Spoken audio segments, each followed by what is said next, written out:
Good afternoon, everyone. On behalf of the ISO, we'd like to welcome you to today's Intertie Schedule Modeling Evolution on CAISO Balancing Area Intertie Stakeholder Workshop. My name is Christina Guimera, representing ISO Stakeholder Affairs. I'm joined in the room by Milos Bosnak, George Angelides, and Jamil Daouk, as well as Andrew Ulmer and David Zlatlo online. We're just going to go through a few friendly reminders before we get started.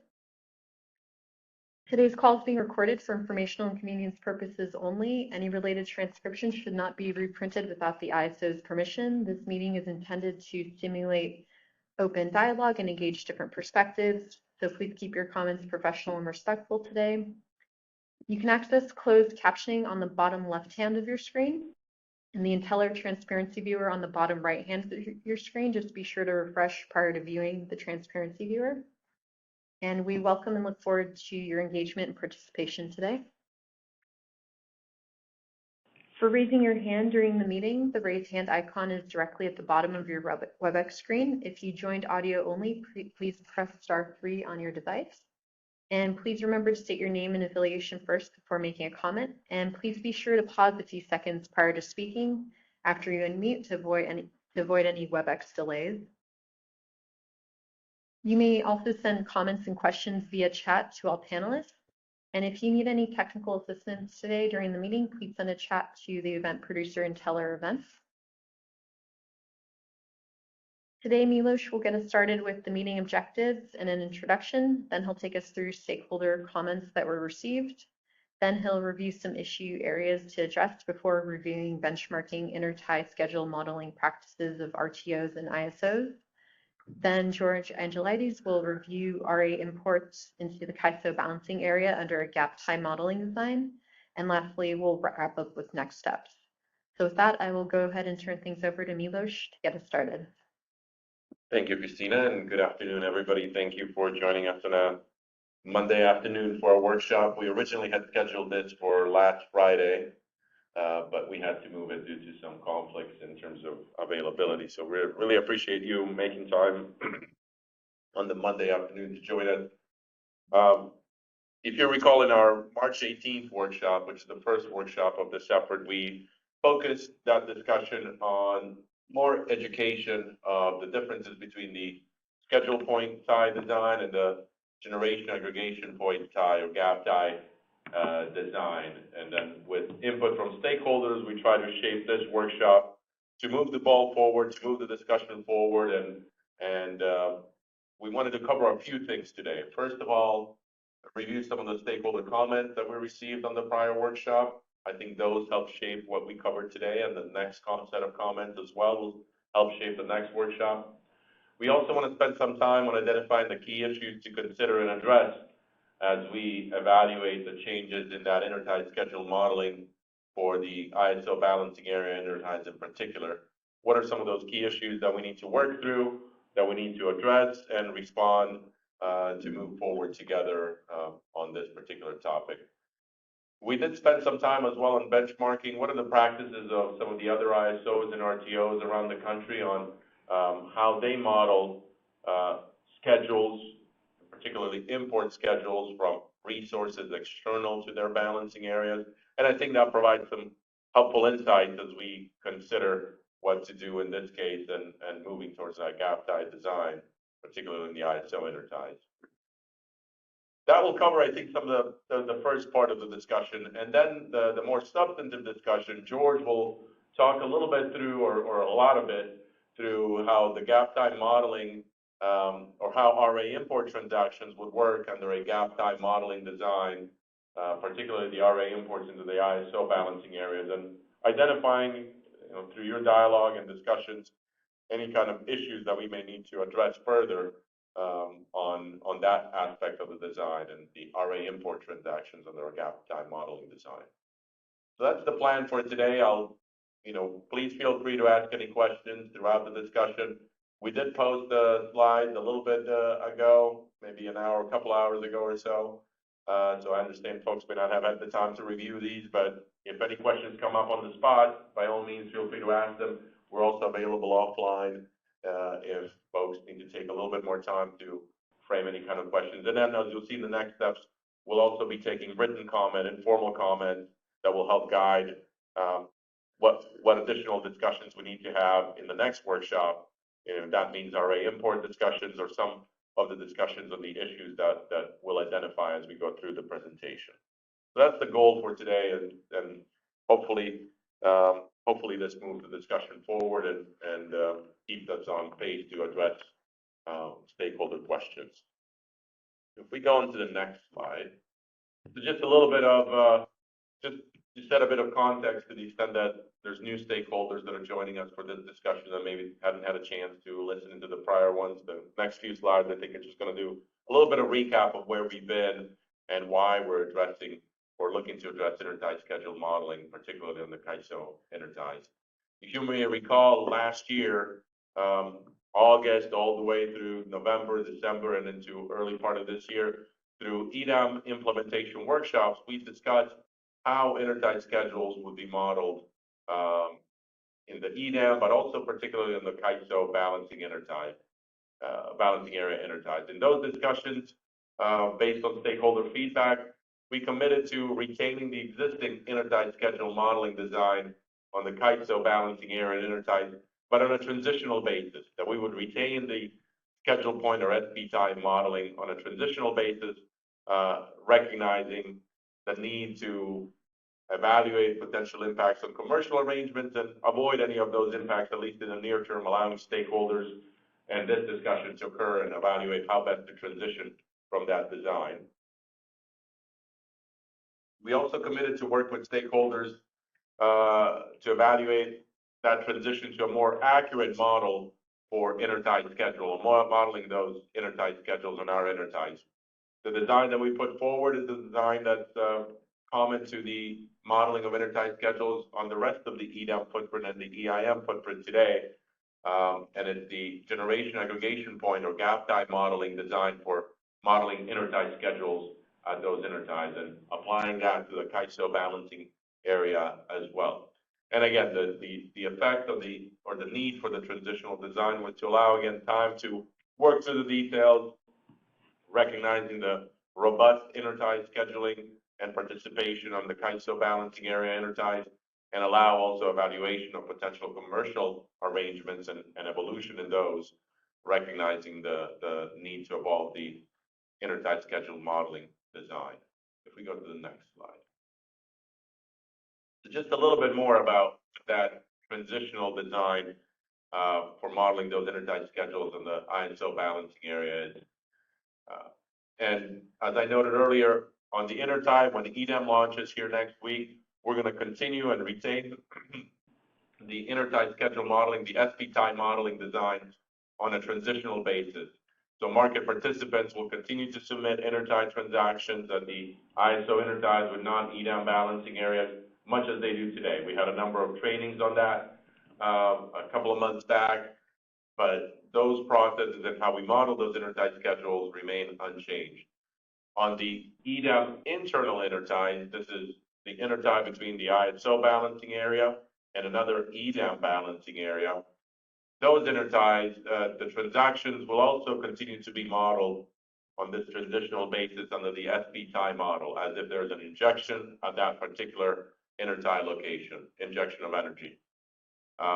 We will also allow intertie bidding at those EDAM internal interties on a limited basis and limited only to resource adequacy imports and imports under RPS contracts, particularly where the source is unknown or is otherwise outside of the EDAM footprint. On a transitional basis, parties can continue to bid at those EDAM internal interties under these conditions for these types of contracts when they don't know the source or otherwise the source is outside of the EDAM. This transitional design for modeling is going to be in place until we replace it with a new design. There's no sunset date in particular, but this stakeholder process is intended to identify when and how do we transition to a more improved and accurate modeling of intertie transactions, and consequently also address some of the associated issues.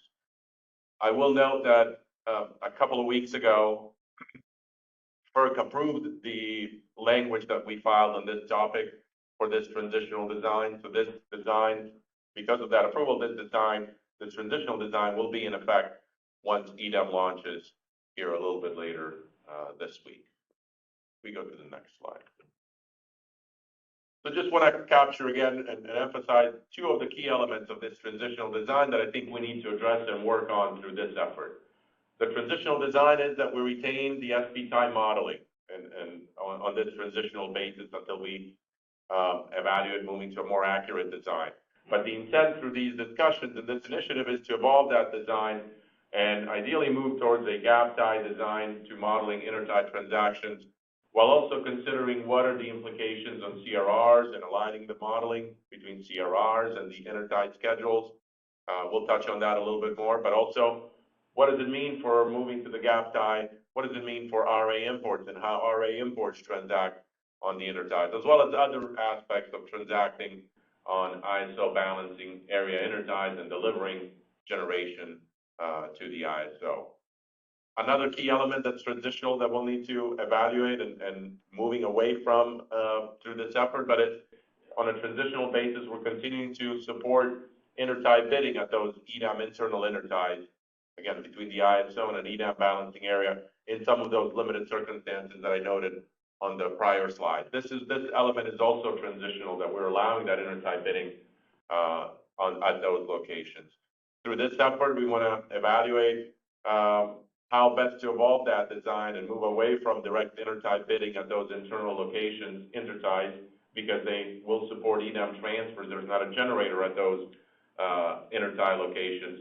But how do we evolve the design as well and phase out the bidding on those internal EDAM interties? And that entails considering a number of potential different elements that we'll touch on in later slides. We go to the next slide. So let me pause there before I move on to stakeholder comments, just to see if there are any questions on the background and the context, and then we'll talk about the comments that we received on the original workshop from March 18th. Taking a look, I don't see any hands raised at the moment, and I'm not seeing any questions coming through in the chat either. Okay, and there'll be opportunities as we go along, and we'll pause at the end of the presentation as well for any comments as people have a chance to think through these issues that we'll talk through today. But in this section, I want to talk a bit about and acknowledge some of the stakeholder comments that we received, because I think that will help shape what elements and what key areas of design we need to evaluate. So if we go to the next slide. We did actually just receive a question. Okay, let's take the question. We just received a question from Jay Rumble. I believe that's Jonathan Rumble. Go ahead. Good afternoon, Milos. Really appreciate you bringing this together. And it's, as you can tell by the number of people on this call, it's a very interesting subject for many of us. I have a question. What do the other RTOs, ISOs do? My understanding is that they're closer to the sort of current SP tie construct rather than the gap construct. And I'm just curious if there's a marker out there that you're, in terms of sort of accuracy for modeling purposes, that you're striving towards another, location in the country that you're saying, oh, they do it and it works that much better. No, that's a great question, Jonathan. I think once we get to slides 19 and 20, we have a section on benchmarking, and that's exactly what we'll get into. We did talk to a number of the ISOs and RTOs to see how do they model schedules from resources external to their balancing area that are offered into their market. So we have a section on benchmarking, and I think it provides some helpful insights that we'll get to here shortly. But that I think can help inform kind of where we move forward and some of the pros and cons of the approaches. So we'll get to it here shortly. Thank you, Jonathan. And we did receive another hand from Kevin Chatz-Oting. Go ahead, Kevin. Hi there. This is Kevin Chatz-Oting from TransAlta. I just wanted to confirm, I may have missed this in a previous presentation or workshop. This move to retaining the SP time modeling across the gap tie, across internal ties. Is that a new, relatively new change? As I was recalling, I thought that you were going to be using the gap time model for that, and maybe I'm misinterpreting the what you're saying right now. Thank you. Let's go back one slide. No, great question. So, yeah.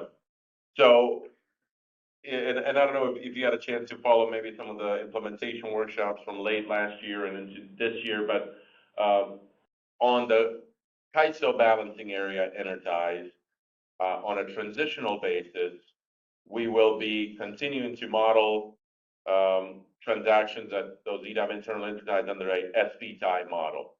Both at those EDAM internal Interties and at the CAISO, at the other CAISO balancing area Interties. This is unique to the CAISO balancing area that we would retain that SPTI model. For the EDAM balancing area, similar to the EIM balancing areas, at their boundaries, they will be moving to the gap tie design. But for the CAISO balancing area on a transitional basis, last year we went through the stakeholder process where we noted we would retain the SPTI modeling on this transitional basis, subject to this stakeholder workshop that's going to identify how and when we move towards ideally more accurate modeling of intertie transactions, where we would evaluate moving away from that SPTI modeling design. And like I mentioned a bit in passing a couple of weeks ago now, I think it was April 8th, but FERC approved our tariff language that retained the SPTI model for the CAISO balancing area on a transitional basis. I don't know if that helps. Yeah, I believe that is helpful. Thank you. Yeah, it helps to clarify things. Appreciate it. Yeah.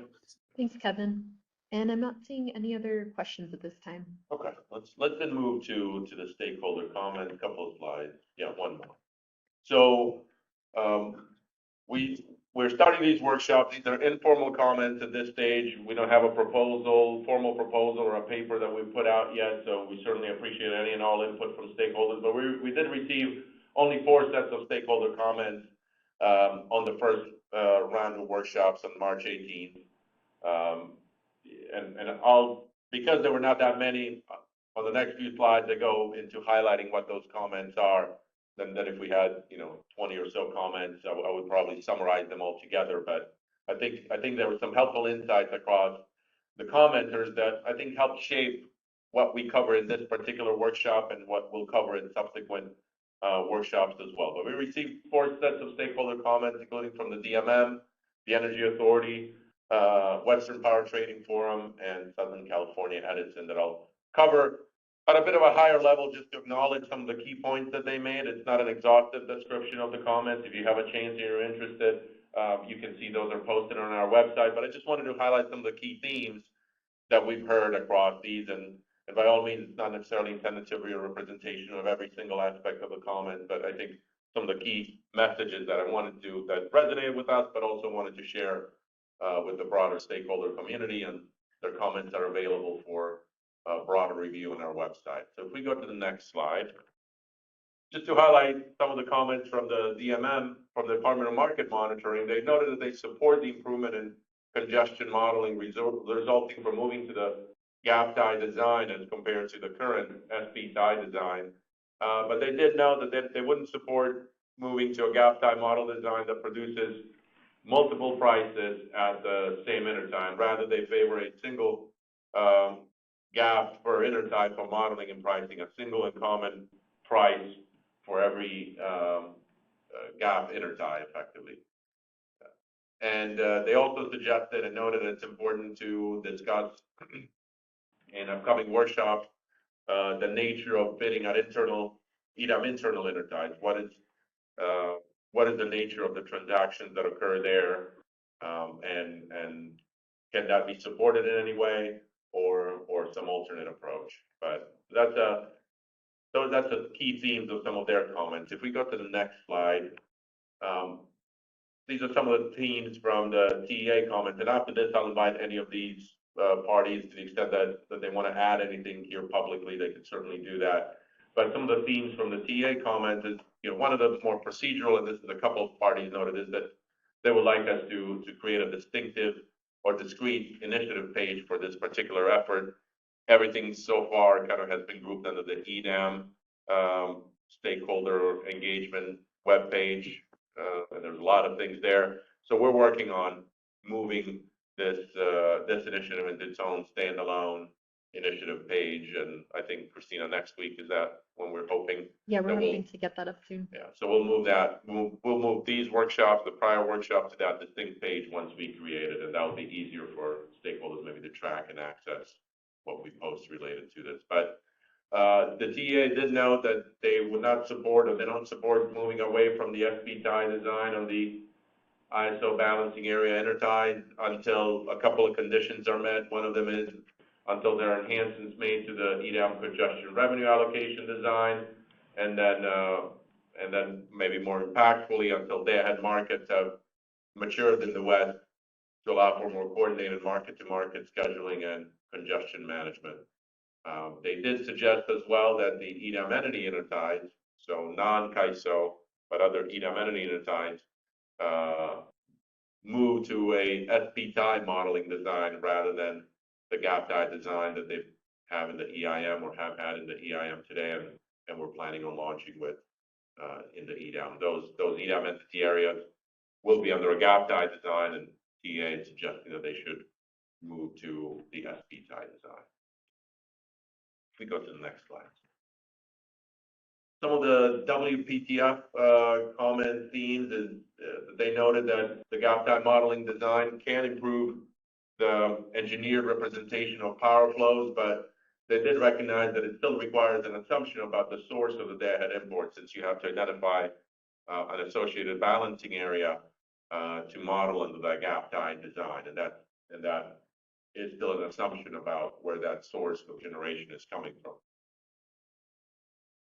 They did also note that improved modeling of intertie schedule enhances the ability to identify congestion and constraints, which is the case. But if this is paired with reduced intertie bidding or over-reliance on self-scheduling, the market ability to select the least cost resource or least cost dispatch may be diminished. They also encourage evaluation of intertie schedule modeling more holistically, considering not only the modeling effects, but also the impact of that modeling on economic dispatch, on price formation, as well as market efficiency that may follow from that improved modeling of intertie schedules. And they also then suggested for future workshops, if we could, follow on to the educational discussion that we had, and the examples that we had, if we can maybe move into more complex, or as they frame a more realistic examples for the gap tie modeling design. And they also suggested a standalone page for this initiative. And if we go to the next slide, this is for the FCE comment. If we go one more. FCE comments were largely seeking more information or more data and some clarifying questions, but they requested additional information for the calculation of the default gap shift factors and the information on the methodology for deriving the D-gap shift factors. They also requested some additional information and clarification regarding the power flow formulation and resolution, and they also requested publication of different generation distribution factors that would be utilized in defining the D-gap. There's other additional information, requests for information, and some clarifying questions in their comments as well, but I think these are the key themes that I think I wanted to at least share that and that we'll act on in upcoming workshops. But providing some of those modeling details of the D-gaps to the shift and the D-gap shift factors, as well as the generation distribution factors utilized in defining the D-gaps. From the first workshop that we had, I guess this is a good opportunity since we're talking about some of the data as well, but from the first workshop that we had on March 18th, we committed to working and providing the gap tie combinations to the different interties, and we also committed to providing advisory prices associated with those gap ties so that stakeholders can see how those compare under that gap tie design to the interties as they'll be modeled, as they're modeled today, and as they'll be modeled when the EDAM goes live. But we will be making that available, we expect in mid-month of May, so next month, on Oasis. We'll be publishing the gap tie combinations and then calculating an advisory price. This is just for informational purposes, so stakeholders can have visibility into some of that data and compare the effects and impacts on prices between the gap tie and then the intertie that they're modeled today under the SP tie design. But all of these suggestions from FT and the other pieces, I think we'll be looking to cover in upcoming workshops and providing visibility to some of this information. Some of this may already be available today. We're running some of that to ground, but we'll certainly be tackling this in upcoming workshops as well. If we go to the next slide, let's pause here as well for any kind of questions, or to the extent that any of the commenters wanted to add anything to any highlights associated with their comments. Like I said, those are posted on our website. In the next section, I'm going to talk a little bit about how the key issue areas, I think, informed by these comments, the key issue areas that we'll look to address and we'll need to work through in upcoming workshops. But let me just pause here if any of the commenters or others wanted to ask any questions on the comments received or add anything to the themes that I've highlighted. Thanks, Milos. We have a couple hands raised. First, we'll go to Kevin from SCE. SoCal. Can you guys hear me? Yeah. Yes. Sorry I missed it. Can you repeat again what pricing data would be available starting when again? Yeah, in mid-May, right after we launch the next tranche of EIM entities on Oasis, we'll be publishing advisory information on different gap tie combinations associated with an intertie, just so that folks can see what the prices look like on an advisory basis, and you can, under a gap tie design associated with CAISO balancing area interties, so that folks can see and maybe compare it to the existing prices of those interties under the SP tie design. But this is something we committed to in the implementation workshops, and we also committed to it in the last workshop here on March 18th, and that should be available in mid-May, and then we'll issue a market notice when we do post that, when that feature becomes available on Oasis. Okay, would that be in production Oasis stage or a different environment? Production. Yes. Okay, thank you. Thank you, Kevin. Next, we have a question from Dan Williams at the Energy Authority. Go ahead, Dan. Hey, Milos, Dan Williams from the Energy Authority. And first, just, appreciate the opportunity to submit these comments and then, kind of the summary to go through them here.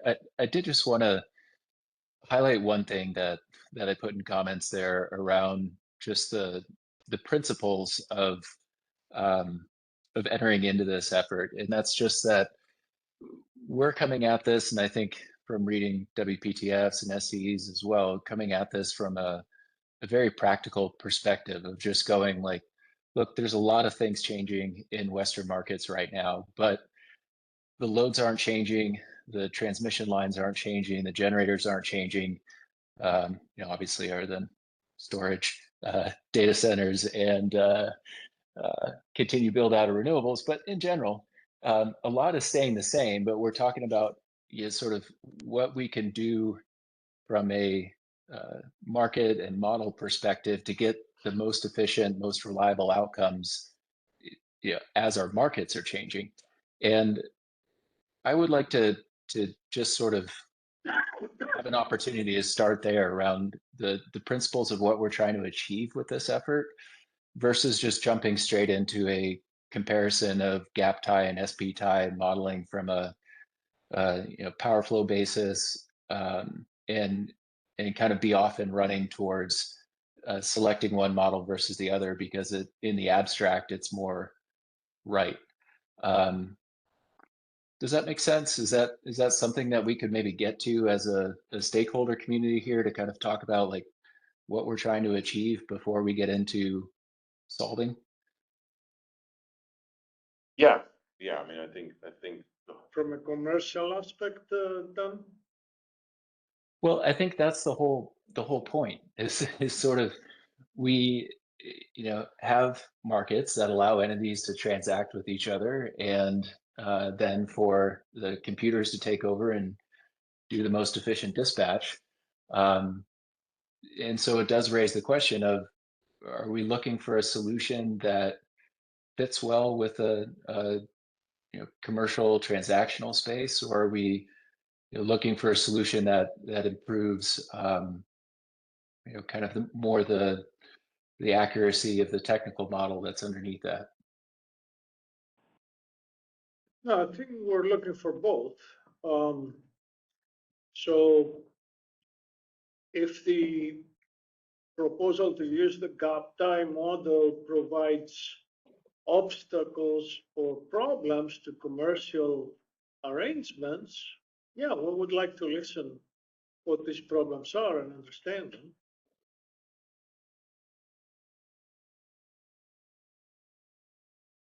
Good. yeah, and I think that's great, and I think that's a good place to get into at some point. But I still think just kind of starting with a assessment of kind of what we're trying to achieve is still a good place to be. And I just say that from the standpoint of like most initiatives that we've been going into for the past couple of years have really started with that type of an assessment before moving on to kind of looking at the different solutions and weighing those against each other. yeah, no, thank you for that, Dan. And I think between the implementation workshops and the past workshop and this one, I think the key thing that we're trying to achieve here is improve the modeling accuracy of intertie schedules as we move into the EDAM, and especially considering the fact that we're going to be moving away from scheduling at EDAM internal interties. Generators now within the broader EDAM footprint are going to be expected to bid at their physical locations within the EDAM. How do we improve the effects and the calculation and the assessment of the congestion effects, and then all the ancillary and associated impacts, improve the price formation, the modeling of congestion, but also take into account the effects on market efficiency. This has been an issue, and George, you can add to it a bit, but this has been a long-standing issue in our markets of the FP tie design, which models the generator as an injection, or the import as an injection directly at the intertie location where it's not physically located. There's no generator there, that it has certain impacts on congestion effects. And as you expand the market footprint in the EDAM, improving those congestion signals and improving that congestion modeling, and also aligning it hopefully across the wider EDAM footprint. Right now, the ISO only has the FP tie design, whereas the rest of the footprint has the gap tie design. And we were looking to align that with the EDAM launch, but in response to stakeholder feedback that on the CAISO interties where there's significant intertie transactions, that moving to a gap tie design that quickly would have sizable commercial arrangements, we said, let's then stay with the FP tie design. Let's stay with the current design on a transitional basis, but work together to evaluate the best timing to transition, and any other aspects of design to transition to that same design of gap tie modeling or a gap tie modeling like design, considering better some of those impacts, as we said, on market efficiency, price formation, commercial arrangements that parties may have. And this is intended to be that forum for that dialogue of how do we improve that modeling of intertie transactions while considering all of those different elements and do it in an orderly way. We have a little bit of time. This is a transitional design, and that's why we wanted to use these workshops to talk through the different issues that would be impacted and identify the different issues that would be impacted of considering changing the intertie schedule modeling design, moving from the SP tie to the gap tie. What are the effects of that on different aspects? And we'll talk about a bit, you'll see that today on RA imports. What's the impact on RA imports of moving or changing modeling designs? If we identify issues as we go along that we need to solve or irreconcilable, I think we can consider that in evaluating, do we or how do we evolve that modeling design. But this is intended to tease out the issues. What are those effects of trying to move to that gap tie modeling design, recognizing that's something that we originally intended, that FERC approved, and has the benefit of improving that the congestion signals and the modeling of those external resources. And, by all means, to the extent that we identify issues that make it impractical or not viable to do, we can tease it out through these discussions. But this is the second workshop that we're trying to tease out. What are those areas that we need to evaluate? What are those areas of impact of moving to a improved modeling design away from the SP tie design? Yeah, I point out that besides the scheduling mechanisms that the gap tie comes into the picture, our market and our settlements does support financial intertie trades, which are used for facilitating contracts between scheduling coordinators. So if it is important to maintain the existing scheduling point at the CAISO Intertie locations for having the price at that location being incorporated into financial intertie trades, if there is such a request, we will be very willing to look into that. It's not a problem, I think. So, I mean, anything that we can do on our part to facilitate and support existing commercial transactions, it's important. Yeah, all that was good and helpful to hear. And so I guess if we get to a point where we're sort of assessing two different models, and I'm really specifically focused in on the points where the interties interface with the non-CAISO markets, whether that's in day ahead or otherwise, that if we get to a point where it says, yes, we know sticking with an SP tie model is not perfectly accurate from a power flow perspective, but it's more useful from a perspective of the need for entities to be able to move power between regions, to be able to acquire transmission rights, to access different markets, that it would still be on the table to say, we're looking for the most sort of practical, useful, but still reliable solution, kind of regardless where that leads us.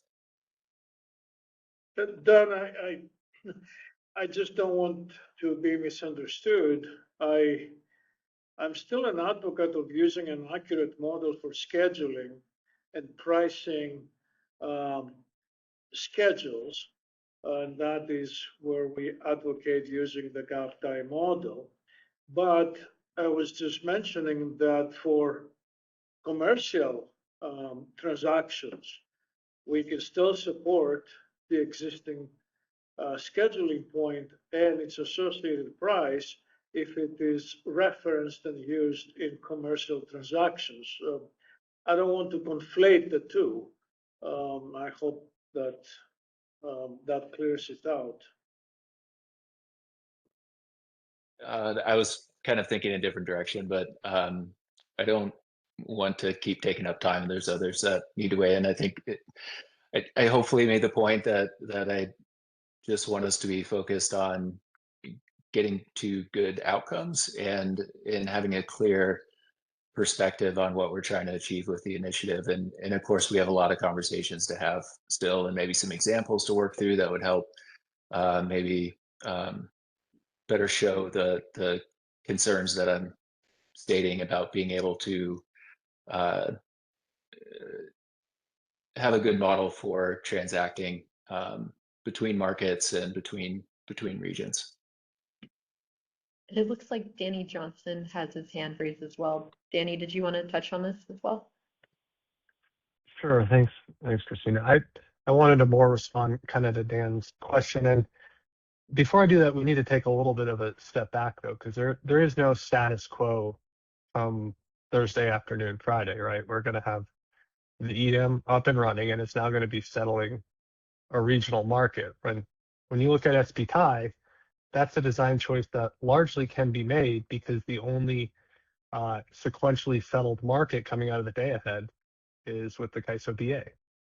But with EDM, that changes. So the settlement's going to be, as you pointed out, a little bit of a Swiss cheese model, right? There's going to be BAs participating, not participating. We have to figure out how this all works. So when we thought about this problem, one obvious solution in making sure that we have efficient, reliable results was try to, as accurately as possible, figure out how the power is going to flow, because that's going to give us the best reliability outcome and pricing outcome. And we're definitely sensitive to the commercial implications, and we want to understand those and work through those. But kind of narrowly on the problem that we want to solve is making sure that the way intertie schedules at the CAISO BA boundary are modeled aren't causing problematic financial or problematic reliability results elsewhere in the footprint. Hope that helps. Yeah, it does, Danny. Thank you for thanks for adding that perspective in, and I'll just say maybe have some examples to work through as we get into future workshops and kind of see how different types of transactions, different types of transmission investments would show up in a gap tie framework versus how we've been used to them showing up in an SP tie framework. Again, for the non-EDAM intertie transactions that'll persist for a while. Thank you, Dan. We have one more question from Callie. I believe that's Callie Wells. Go ahead. Hi, it's Callie Wells with WPTF. Can you hear me okay? Yes. Okay, great. Just to add on a little bit more to what Dan was saying, we understand that the CAISO is wanting to improve the power flow modeling, but I think one of the key issues that we would like to see discussed up front, because I don't see it as an ancillary impact, it's a huge impact that I think we need to look at when we're making the decision of which direction to move. And that's the ability for the market to efficiently and select the least cost resources to serve load. Because when you move to this gap time modeling, essentially what you're doing is you're forcing participants to increase self-schedules.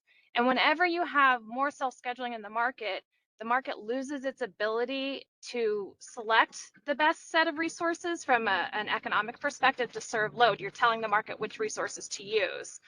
So that is one of the core issues that we would like to see discussed up front, alongside, so that you can compare it with, is it worth making those power flow modeling improvements, knowing that you're giving up the market efficiency and the ability for the market to select the least cost resources to serve load.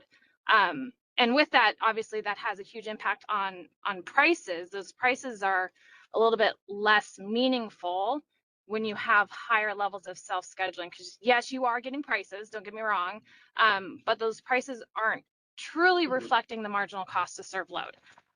So I just wanted to add that. That was kind of something we were hoping to get across in our comments we submitted, and I think it goes along with what Dan was saying. And again, I don't think it's a ancillary impact that we should think about later. I think it's a key issue that needs to be discussed up front while we kind of decide which path to take. Kelly, I appreciate the comment here, but I'm a little bit confused because we did demonstrate how in existing interties, ISO interties, by switching from the scheduling point at the intertie location to, let's say, the adjacent BAA DGAP, does not prevent participants from bidding economically at those ISO interties. So why are you saying that the gap time model, will result in increased self-schedules? I can't see the connection.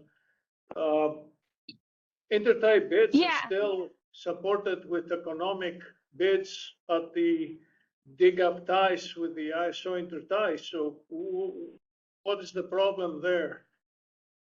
Yeah, so George, I appreciate the question. So as the EDAM footprint expands and more of the CAISO interties become internal interties, and the direction the CAISO seems to be heading is to no longer support intertie bids at EDAM internal interties. So if you have energy that's outside the entire footprint and you're trying to get it to the CAISO, and you have to go through an EDAM BAA through an internal intertie to get to the CAISO, you're forced to now self-schedule because you're coming in at an EDAM intertie, not a CAISO. And as you can think about it, as the EDAM footprint expands, more and more of those CAISO interties are going to go away. And so there's going to be less ability to economically offer and get energy into the CAISO and into the EDAM footprint as a whole. So just something that as we are thinking through this design and this change in power flow modeling, it's something that we would really like to see openly discussed and thought about in terms of the entire impact this could have on the market. Thank you, Kylie. Now I think I understand your comment better, but I would like to clarify that this is not an issue associated specifically with the gap time model, but mainly with the policy that EDAM BAAs adopt not to support economic intertie bidding at their interties. So I don't like to see those two things conflated. They're different. The gap time model is just a modeling mechanism for modeling intertie schedules. Whether those intertie schedules can have economic bids or not, which for the ISO interties, of course, we support intertie bids, but for EDAM interties, whether they can have economic bids, that's not an issue related with the gap time model, but with a specific policy adopted by those EDAM BAAs. So it's not fair in my mind to use this as an argument against gap time modeling. It's something that needs to be addressed at a different level with the EDAM BAA participation to come up to a resolution that would facilitate potential economic bidding at the interties. I don't consider this to be a gap tie issue. Yeah, and I can appreciate that, George. Just throughout all of these policy conversations, they've always been talked about together in the same policy conversation. And kind of the latest change in the EDAM design definitely had them all talked about together. And so there are implications there. So I just don't want that to get lost in this policy conversation. But I understand where you're coming from. We just want to make sure that our issues in terms of just kind of the overall market efficiency is not lost in this conversation. So thanks. Yeah. Thank No, you. appreciate it. Thank you, Callie. And I think we can tackle that in a couple of slides from now as well, because I think we certainly do recognize that independent of the gap tie design, but when we're talking about the other scope item in here, which is transacting on the EDAM internal interties, and that being phased out, what does that mean then for transacting at the external boundary interties, which is a bit separate from the gap tie, but I think as you say, it's all related, because I think it will have also an effect as we talk about RA imports and where do those bid when the internal interties go away, and George will touch some on that. So I'll touch on it here in a couple of slides, but fair comments and very helpful input, Callie. Thanks. Thank you, Callie. And we also received a comment in the chat from Joe Lewis, DDWR, asking for, in the future, an example of how an economic bid in the ST tie model would be handled in the gap tie model.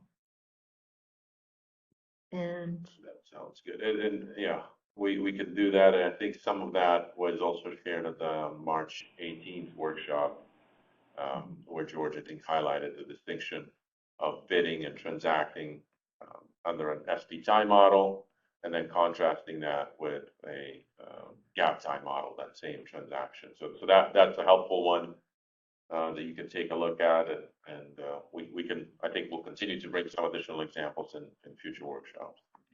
Great, thank you.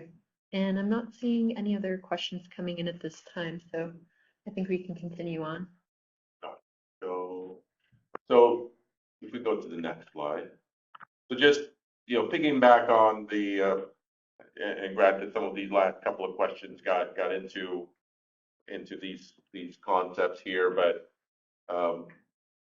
based on those stakeholder comments, I wanted to spend a little bit of time on talking about some of the issues, some more direct than others, but that I think are important to consider within the initiative over the next couple of slides. But I did want to acknowledge, I think, and I think the comments resonated with us of considering more holistically the implications of evolving the intertie schedule modeling design of the ISO interties, and in particular, we need to consider this change in modeling, but also ancillary issues that may arise and how RA imports are impacted, how other transactions are impacted in that larger context of modeling of congestion and the congestion impacts under those modeling designs. And as we look at the effects of that modeling across a wider market footprint, the effects on price formation, since also the LMP was going to be informed by the congestion effects of how we model those intertie transactions. And so what's the price formation, the resulting price formation of the intertie, that we try to talk through that at the last meeting as well. But also looking at the impacts on market efficiency of not only moving the gap tie design, but also the phasing out of transacting at the internal interties. What are the effects of those types of actions on market efficiency? And what does it mean in relation to that limited ability to bid economically at the external interties, especially as you phase out bidding at the EDAM internal interties? And I'll remind folks that the EDAM does introduce that certain types of resources can bid economically at those interties, that's the designated resources, but everything else has to be self-scheduled. So there's, I think, some room for continued dialogue along those lines. We go to the next slide. So some of the topic areas and issue areas, I think, based on these comments, and we'll continue to shape these as we continue discussing the topics and taking input. But some of the key areas I think will be important to evaluate related to more directly to the gap time modeling and its effects based on the comments that we received. And again, we'll continue updating this with additional feedback, but more directly related to the gap time modeling, I think it'll be important to talk about the modeling inputs for the gap time formulation. That's something that SCE highlighted in their comments with the questions on the generation distribution factors and the modeling of the DGAP. But there's also a pricing question that we'll need to evaluate when considering moving to the gap tie design. Is it a single versus multiple prices per gap tie or associated with a gap tie? And then also, how do RA imports, which is critical for the CAISO balancing area, how do those imports what are the effects on the processes around those RA imports under the gap tie modeling design? Other areas to consider that are not directly necessarily as direct of a tie into the gap time modeling of how you model intertie schedules, but it's a little bit less direct, but nevertheless important to address. It's the alignment and CRR modeling with those with the intertie schedule modeling, such that the CRRs that you get from source to sink provide you the necessary hedge when you move to the gap time modeling design, and making sure that the modeling is aligned at the intertie locations. Also, we need to talk about the phasing out of intertie schedules at the EDAM internal interties between the ISO and an EDAM balancing area. And I think that ties into what Callie was noting, that we would need to consider, well, if you can no longer bid an RA import at an internal intertie and you have to now go to the external intertie of the EDAM footprint, what is the effect of the policy of intertie bidding at those external interties? As she said, they currently is allowed only self-scheduling, but considering that as well, what is the impact on the ability to deliver those RA imports, or at least fit those economically at those locations if you can't fit them at the internal intertie. Go to the next slide. Okay, so the next slide is, we'll pause, let's pause here as well. I think hopefully, you know, we've taken these comments and tried to shape out the issues that we'll need to address here. Some of them, like I said, are more directly tied to the gap tie modeling design. Others are ancillary to that, but I think I see them as still important to need to discuss and see how we can best address those, because this initiative does look at the transitional design of SP tie modeling and moving away from it, but also moving away from, in limited instances, allowing bidding at EDM internal interties, and what is the effect of moving away from that as well when transacting on CAISO interties. Let me just pause here and see if there are any questions on what I just noted. And again, this is, I think, related to the question, to the discussion we had with Callie there as well towards the end of the comments. Thanks. On the prior section. Yeah. Thanks, Milos. Taking a look here, we just received a raised hand from Dan Williams. Go ahead, Dan. Dan from TEA. So just a quick technical question here on the single versus multiple prices per gap tie. And I think DMM has weighed in on this, you know, going back to last year.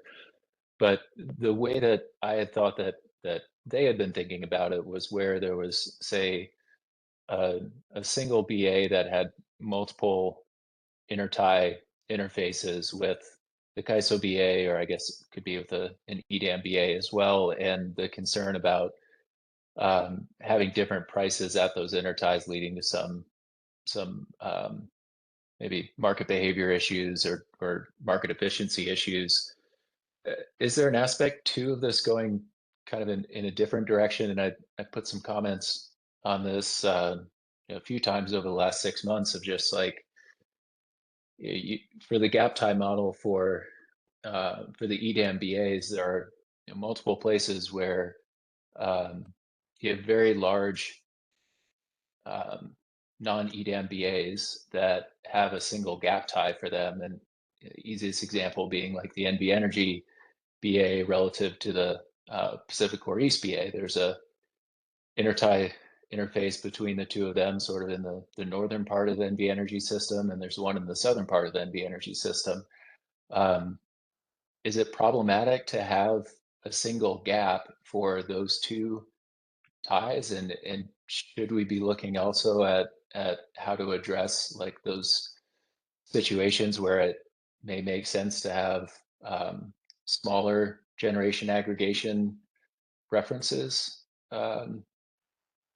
for different like impacts on different interties?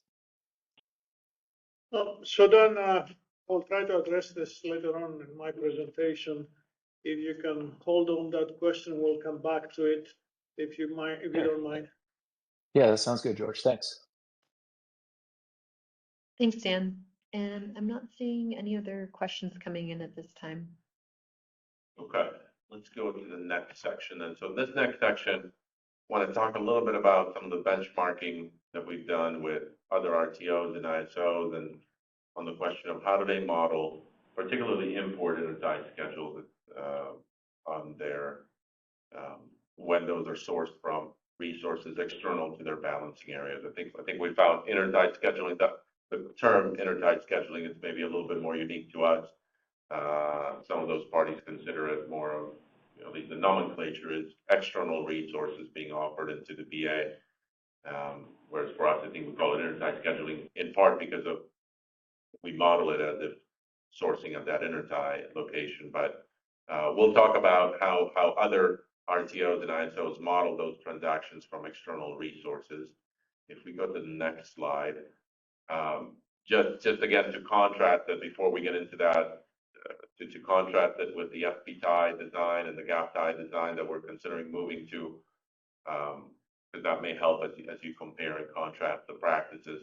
Under the FP tie modeling design of intertie schedules in the CAISO balancing area, it modeled the transactions at scheduling points as effectively for imports as injections of energy at that specific, directly at that intertie location. Effectively, we model a physical fictional physical generator as if it were located at that particular intertie location and was injecting energy at that location, and then capture the effects of that on the transmission constraints and consequently on congestion and price formation from that assumption that the generator is generating right at the location. And the SPTI model is currently in place on the CAISO balancing area interties only.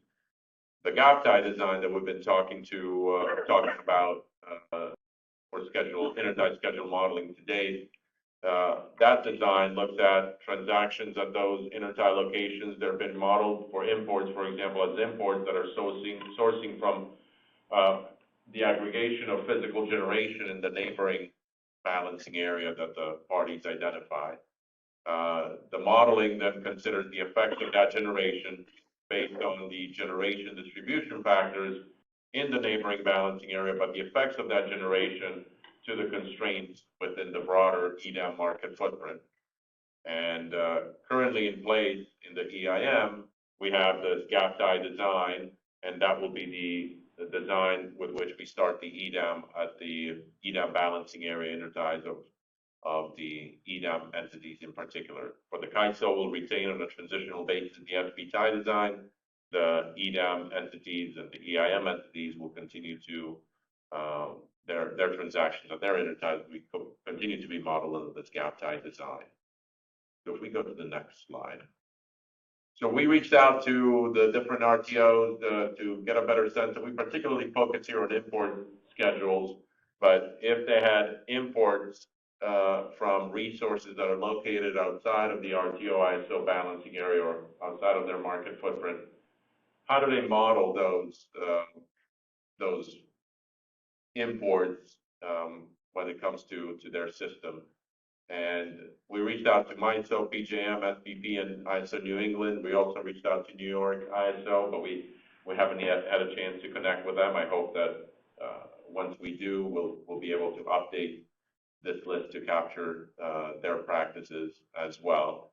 But starting there on the top, in terms of the MISO, an external resource that is fitting into their market and that is effectively scheduled in their market, that external resource is modeled as if it were in that external source balancing area, and the pricing is based on the congestion component, and the LMP is really based on the weighted average of the generation price nodes within that particular balancing area that MISO models. So if it's coming from an adjacent balancing area, they model any of the external resources that are coming from that BA, and they're scheduled, they're modeled based on and priced based upon the weighted average of the generation price nodes within that balancing area, which I think is fairly similar to the gap tie design that we're putting forward here. In PJM, same thing in terms of at least in that the external resources modeled as if it were in its source balancing area, and its price is and it's modeled as based on the weighted average of both the load and generation price nodes. And then SPP, similarly, they look at what is the external source balancing area, and pricing is based on the weighted average of the load price node, not the generation, not both generation and load, but just simply the load price nodes. I think when we spoke with folks, the thought was load price nodes maybe were a bit more stable in their perspectives, whereas MISO thought that generation price nodes were more stable to use as an anchor here. And then ISO New England, they use something more akin to the SPTI model, which is the import modeled as an injection of energy directly at the intertie location, and its price that is based upon those congestion effects as if you had an injection of energy directly at that particular intertie location.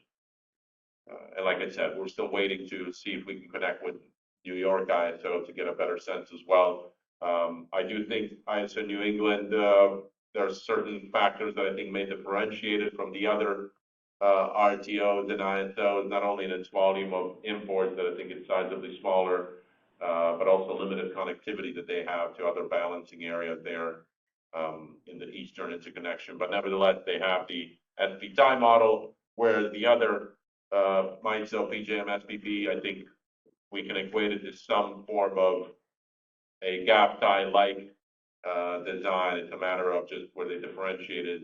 Are you looking at the weighted average of the generation price node, load of generation, or just loads? Whereas the gap tie design that we're putting forward would be looking at effectively something akin to the MISO, where you're looking at the weighted average based on the generation distribution factors, which act like a weighted average, but based on those generation distribution factors, looking at the generation effectively price nodes. You see, I think let's pause here as well for any kind of questions, reactions, and again, we'll continue updating this as we talk to New York, and so we have a better, more complete set of entities to compare it to. But let's pause for any questions. Yeah, thanks, Miloš. Before I go to the raised hands, I just wanted to note that we received a question in the chat from Carl Dunkel Werner on gap tie. We'll go to that after George's presentation on it. Okay. So first hand in the queue we have is Don Trethewey. Hi, this is Don Trethewey from GDS Associates. Can we go to the previous slide, please?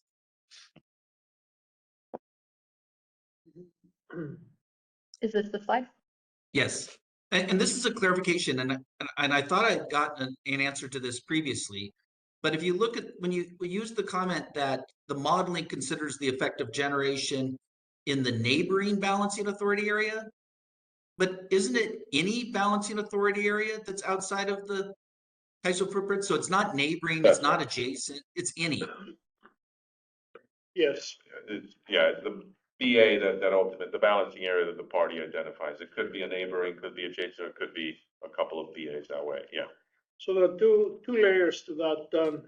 For the day-ahead market, you have a representation of external supply and demand in its BAA in the market footprint and outside of the market footprint. For the ones outside of the market footprint, we're using demand forecast, and then we distribute the generation to match the demand forecast. Essentially, Yep. we're using the D gap for that. So that's the base, right? Now, if you have an import or an export bid at an ISO intertie, let's say, and it's using a certain gap tie, the gap represents the source or the sink for a BAA, that adds to that base effect. So if that schedule clears the market, there is an additional distribution of generation or negative generation, if you wish, on that base that represents the external areas. Okay, yeah, no, thanks for clarifying that, George. And can I just request that we remove the words neighboring and adjacent? I really, it confuses me every time. I think I understand it, and then I question whether I do or don't. Yeah, when I'll get my presentation, I will clarify a little bit more why the emphasis on the adjacent and the neighboring, because we will discuss it at that point. We see it as the default gap tie for a specific tie to be the adjacent BAA gap. Thanks. Thanks, Don. And we had another hand, but it looks like they lowered their hand. Oh, there it goes again. We have a hand from D. Xiao from SCE. Yes, this is Di Xiao from SE. I have a question for the other D-gap distribution factor modeling. Can you switch to the next page? Yes.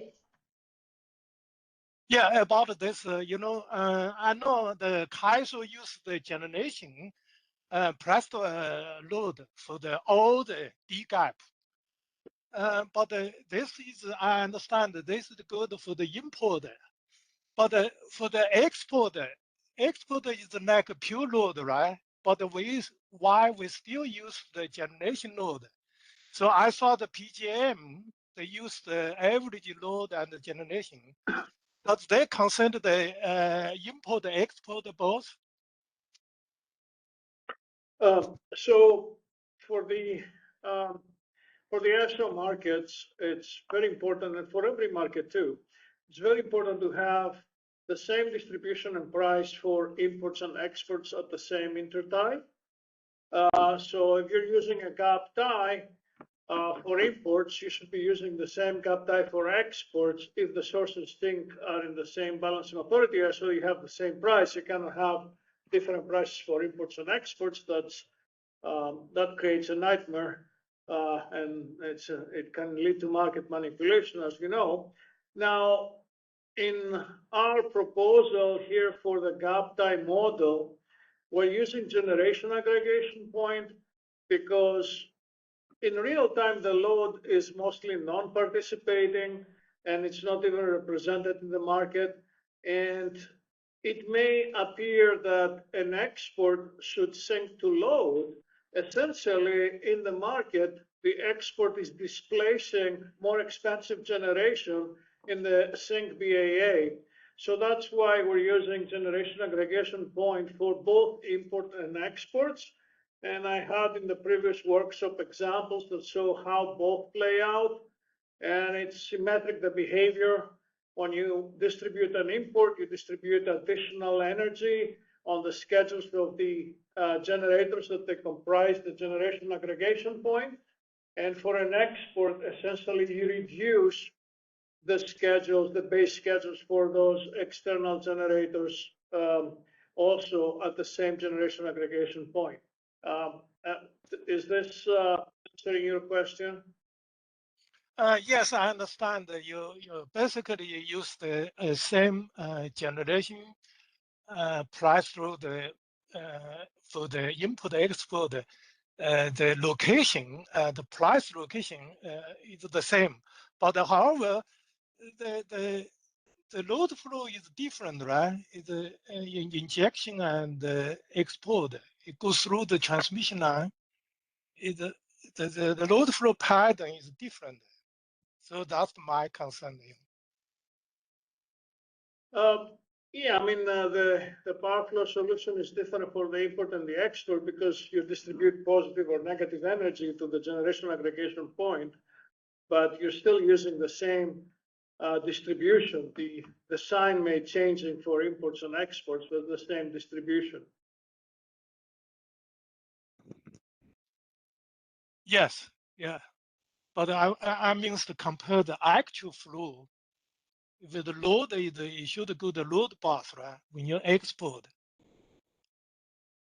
Yeah, so because the load in external BAAs and BAAs out of the market footprint does not participate, it stays fixed, if I can use that word, in our market solution at the demand forecast for that BAA.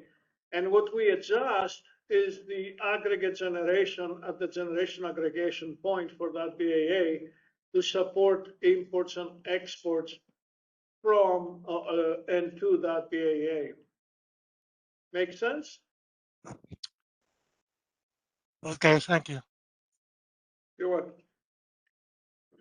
Thank you. And I'm not seeing any other questions. We did receive a question in chat asking if we were going to be doing a short break, and I think we'll take a short break before we start George's section. Yeah, let me just tee it up here, and then we'll take if we go to the next slide, we'll take a 5-minute break. But just when we come back from break, George is going to walk us through the RA imports and the processes associated with RA imports under moving to a gap tie modeling design. This is an area where we certainly would appreciate your feedback. You'll see it in our comment template that we'll be posting later today as well. But we also need your input in identifying, is this workable? Are there issues that we need to address that maybe we haven't captured? But certainly look at it through that critical eye, and we certainly need your input and understanding the impacts of commercial arrangements, if any, under these designs that George is going to walk through. So we'll do that after break, and this is kind of the feature substantive presentation of today. by George. So we can take that 5-minute break, and then we'll start on RA imports under gap tie design. Thanks, Milos. So yeah, we'll return it around 2:22 or so. Thank you. Hi, everyone. Welcome back. We're going to be getting started again here and we're going to turn it over to George, who's going to discuss RA imports into the CAISO balancing area under a gap tie modeling design.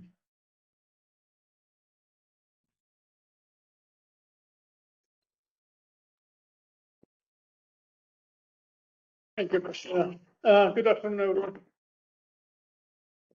So before we go into the RA process, I just want to revisit a few items about the generation aggregation point. We had quite a bit of discussion on that already and several questions. So I'm not going to repeat what you already know about the gap. It's really an aggregation of supply resources. And the default generation aggregation point, the DGAP, is the one that includes all these generator locations in a BAA.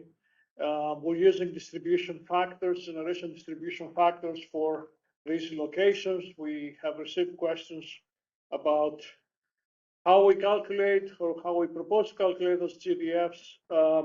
So the standard practice that we have and we use today for the DGAPs, because we use the DGAPs today for estimating generation schedules in non-market BAAs, even in our today's day-ahead market.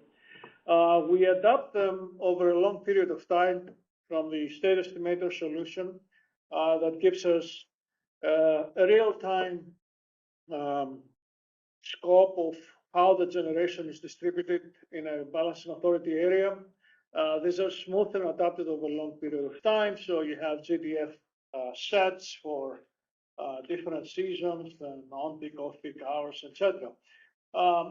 And we will be using those GDFs to distribute import and export schedules to those DGAPs the same way like I described earlier to the question of how do we deal with imports and exports. So it's the same distribution. You simply distribute a positive amount of energy for an import or a negative amount of energy for an export that is absorbed by those generators in the DGAP. So we view the DGAP as the default gap that can be used for any non-resource specific intertie participation where there is no specific knowledge about the specific sources or things for an import or an export. In our original design proposal, we described a very flexible system where you could potentially associate any tie with any DGAP from any BAA that could be the source or the sink for the import or export of that intertie. And that led to a multiplicity, if you will, of prices for a specific tie, because for every tie and a gap combination, that unique gap tie combination has its own gap tie price. We described how the price is calculated for those gap tie locations. So that created some negative feedback, as Milos described earlier, because with multiple gap tie prices for a given tie, that creates a bit of confusion. What is the price of that tie? When we refer to a price for an intertie location, what is that price if you have multiple prices? Questions were raised whether this could lead to market manipulation of scheduling coordinators, selecting one gap tie to schedule, but then tagging differently, and a whole bunch of issues were came to our attention on that. And then we did some thinking, and we looked into these issues, and we realized that the very flexible model of this multiple gap tie association is not very practical. The reason being that all the BAAs that we know, they have adopted a policy where if you will through that BAA to reach your destination tie, they will require to schedule those will-throughs in the market.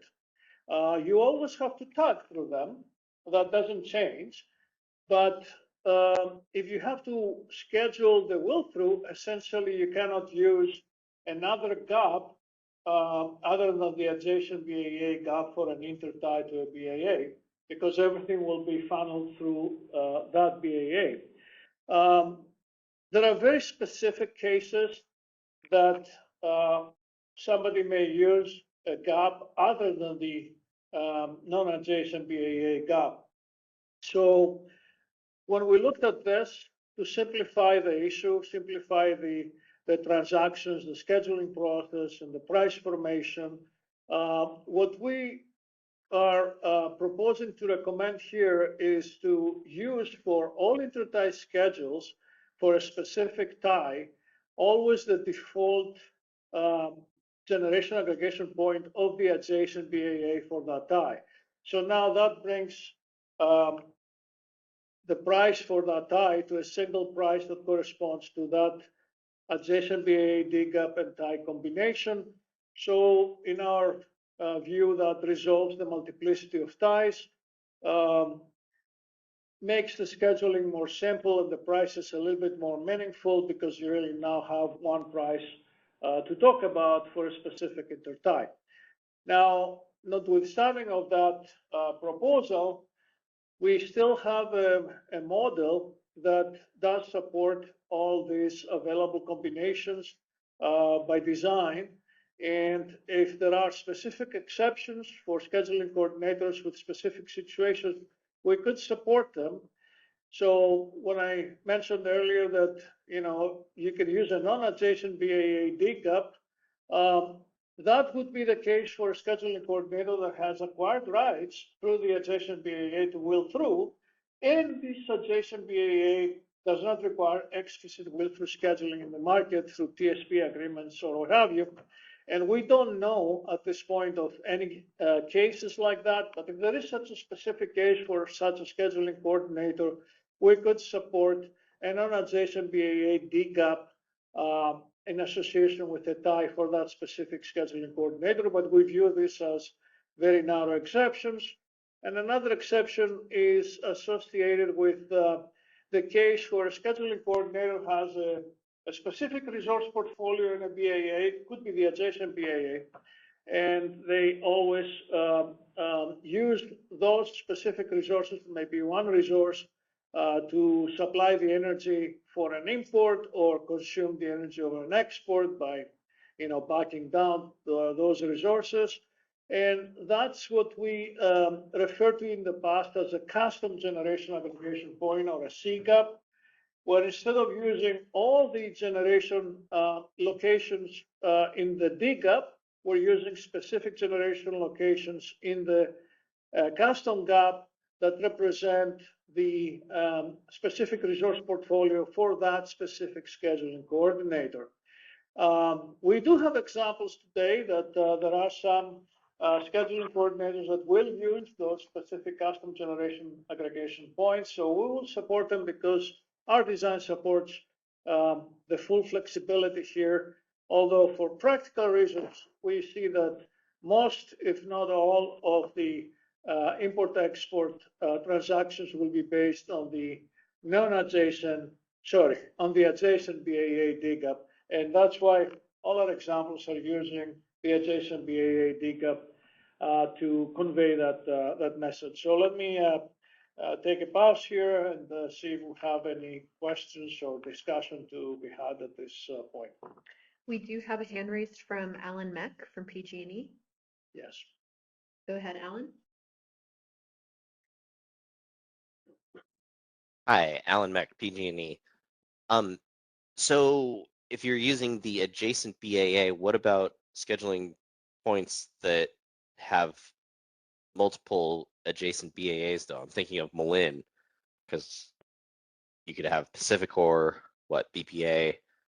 I think PGE also has rights directly to Malin.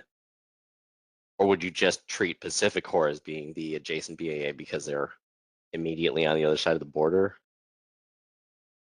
So when we refer to an adjacent BAA.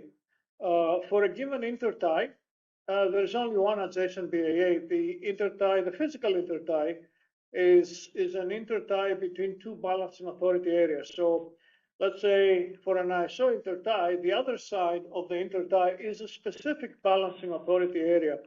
There might be other transmission service providers in other balancing authority areas having rights to get to that intertie location. However, from a BAA perspective, there is only one adjacent BAA. So for Malin 500, for example, the adjacent BAA is Bonneville Power Administration. There may be, and there are, scheduling coordinators, and that they do have rights on to get to Malin 500. So when we're saying that all these imports and exports of Malin 500 will be using the BAA, the BPA dig-up is because BPA is the adjacent BAA, and in real time you will bridge your day-ahead schedule with that BPA dig-up in the various methods that we have demonstrated in previous workshops. I see. Okay. Thank you for the clarification. You're welcome. Thank you. And I'm not seeing any other questions at this time. Okay. I think we can continue. So let's proceed.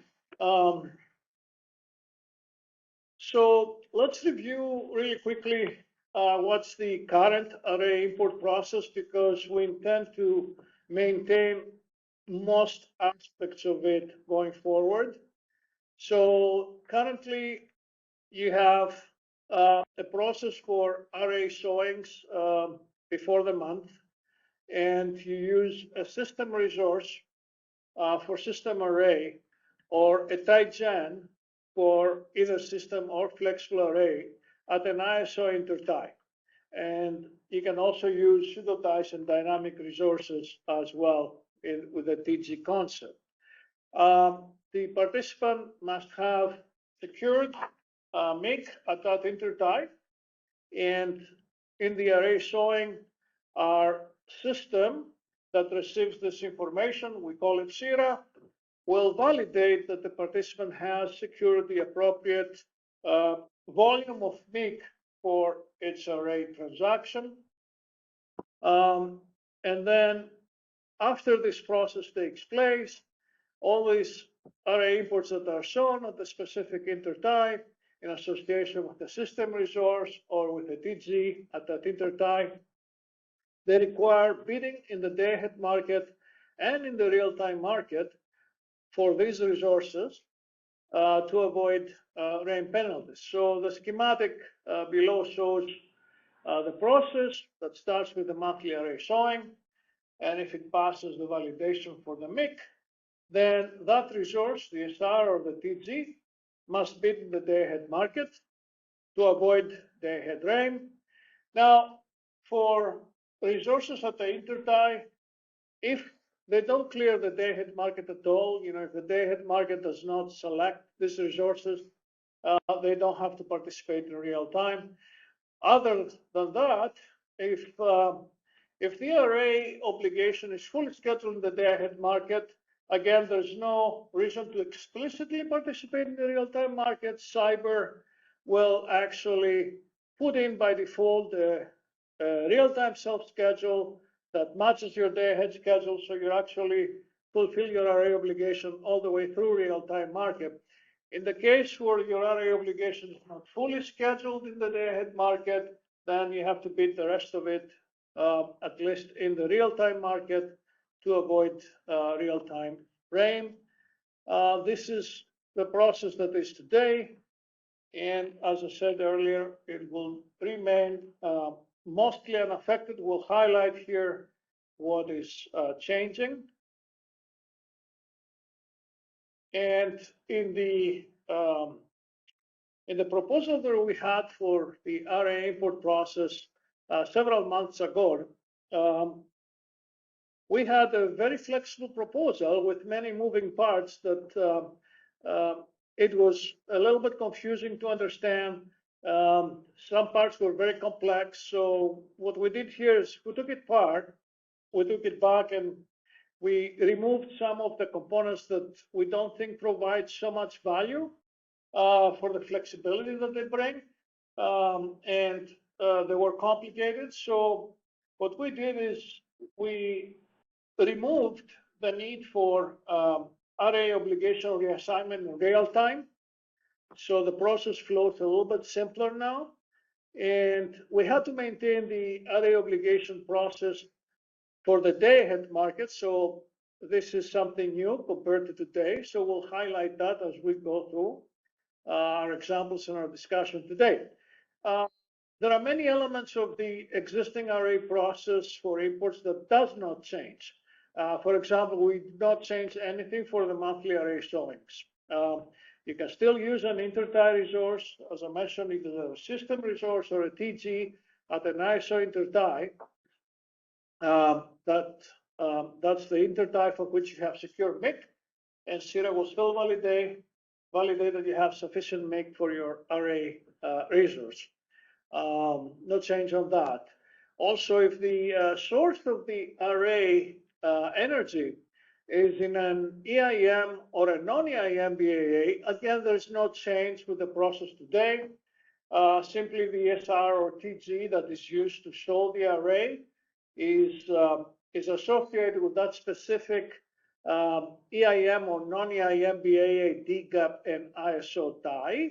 Again, for the previous discussion that comes into the picture, we are assuming that it will be the adjacent EIM or non-EIM BAA DGAP that will be used for that purpose, which is the case today, where we have scheduling points at the intertie location. So simply the location moves to the adjacent BAA DGAP. And these resources must bid in day-ahead in real time to avoid having day-ahead or real-time rain penalty. No different than today. They must stack the same way. And if there is real-time activity on these resources in addition to day-ahead activity, then the scheduling coordinator must bridge first the day-ahead schedule or the real-time schedule after HASP, the day-ahead schedule after the day-ahead market, or if there is HASP schedule for that resource after the day-ahead market, that requires bridging as well. Bridging meaning you actually connect those schedules at those intertie resources with the schedules where the energy is actually coming from. Either a generator, an EIM or a BAA, or an import to an EIM BAA from a non-EIM BAA. We'll show some examples, but largely and actually completely, this process is not different than what it is today. So that doesn't change at all. Where we have a change is in the case where the array source is now an EDAM resource. It's in an EDAM BAA.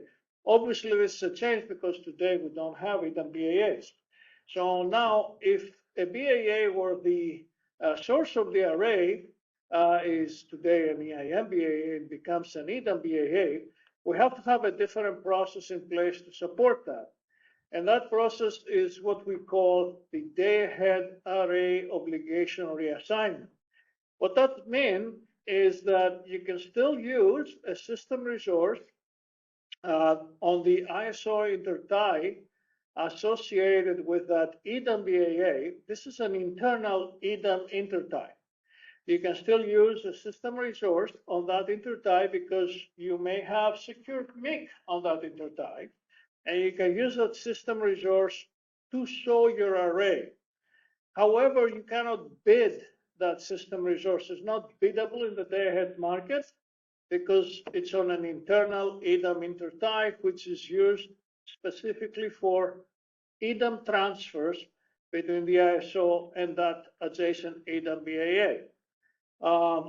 And having bids at that intertie, as we have discussed in the past, creates a conflict with the transfer and with potentially duplicating the energy that is generated at the physical generating resources that provide the array obligation at that EDAM BAA. So the mechanism here is to reassign the array obligation from the system resource at that EDAM intertie to the EDAM physical resource or resources, there could be more resources, before the day-ahead market runs. And then this array obligation reassignment transfers the array obligation to the physical resources, which now must bid in the day-ahead market instead of that system resource that was used to show the array. But they must bid in the day-ahead market to avoid day-ahead market rain penalties, and in real time to avoid real-time rain penalties. Tagging doesn't change other than the fact that now you will use an RSC eligible transfer to tag that physical resource to the ISO. So the process for EIM or non-EIM BAA, as you can see, it's exactly the same as is today. So this graphic is exactly the same. But for an EDAM BAA, there is this change with this block here, where that brings in the array obligation reassignment from the system resource or the TG that is used at the ISO intertie to show the array for the month to the specific EDAM resource or EDAM resources that are the source. And then these resources have to bid in the day-ahead market to avoid day-ahead rain penalty, and they must be present also in the real-time market to avoid a real-time rain penalty. Let's have a quick break here to see if there are any questions on the main aspect here before we go into illustrating how this works with examples. Thanks, George. We have one hand raised from Tong Wu. Go ahead, Tong. Hi, George. This is Tong Wu from WAPA. I have two questions. First question is the resource ID that one would use for this RA. If it's between EDAM entity and EDAM entity, for example, between bank and ISO when bank joins EDAM, then I assume that you would require TSRs. But for RA, do you still support a regular system resource ID? So there are several resource IDs here.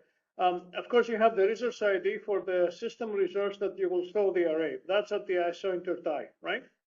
And then you have to assign the array obligation from that resource to a physical EDAM resource that has its own resource ID, right?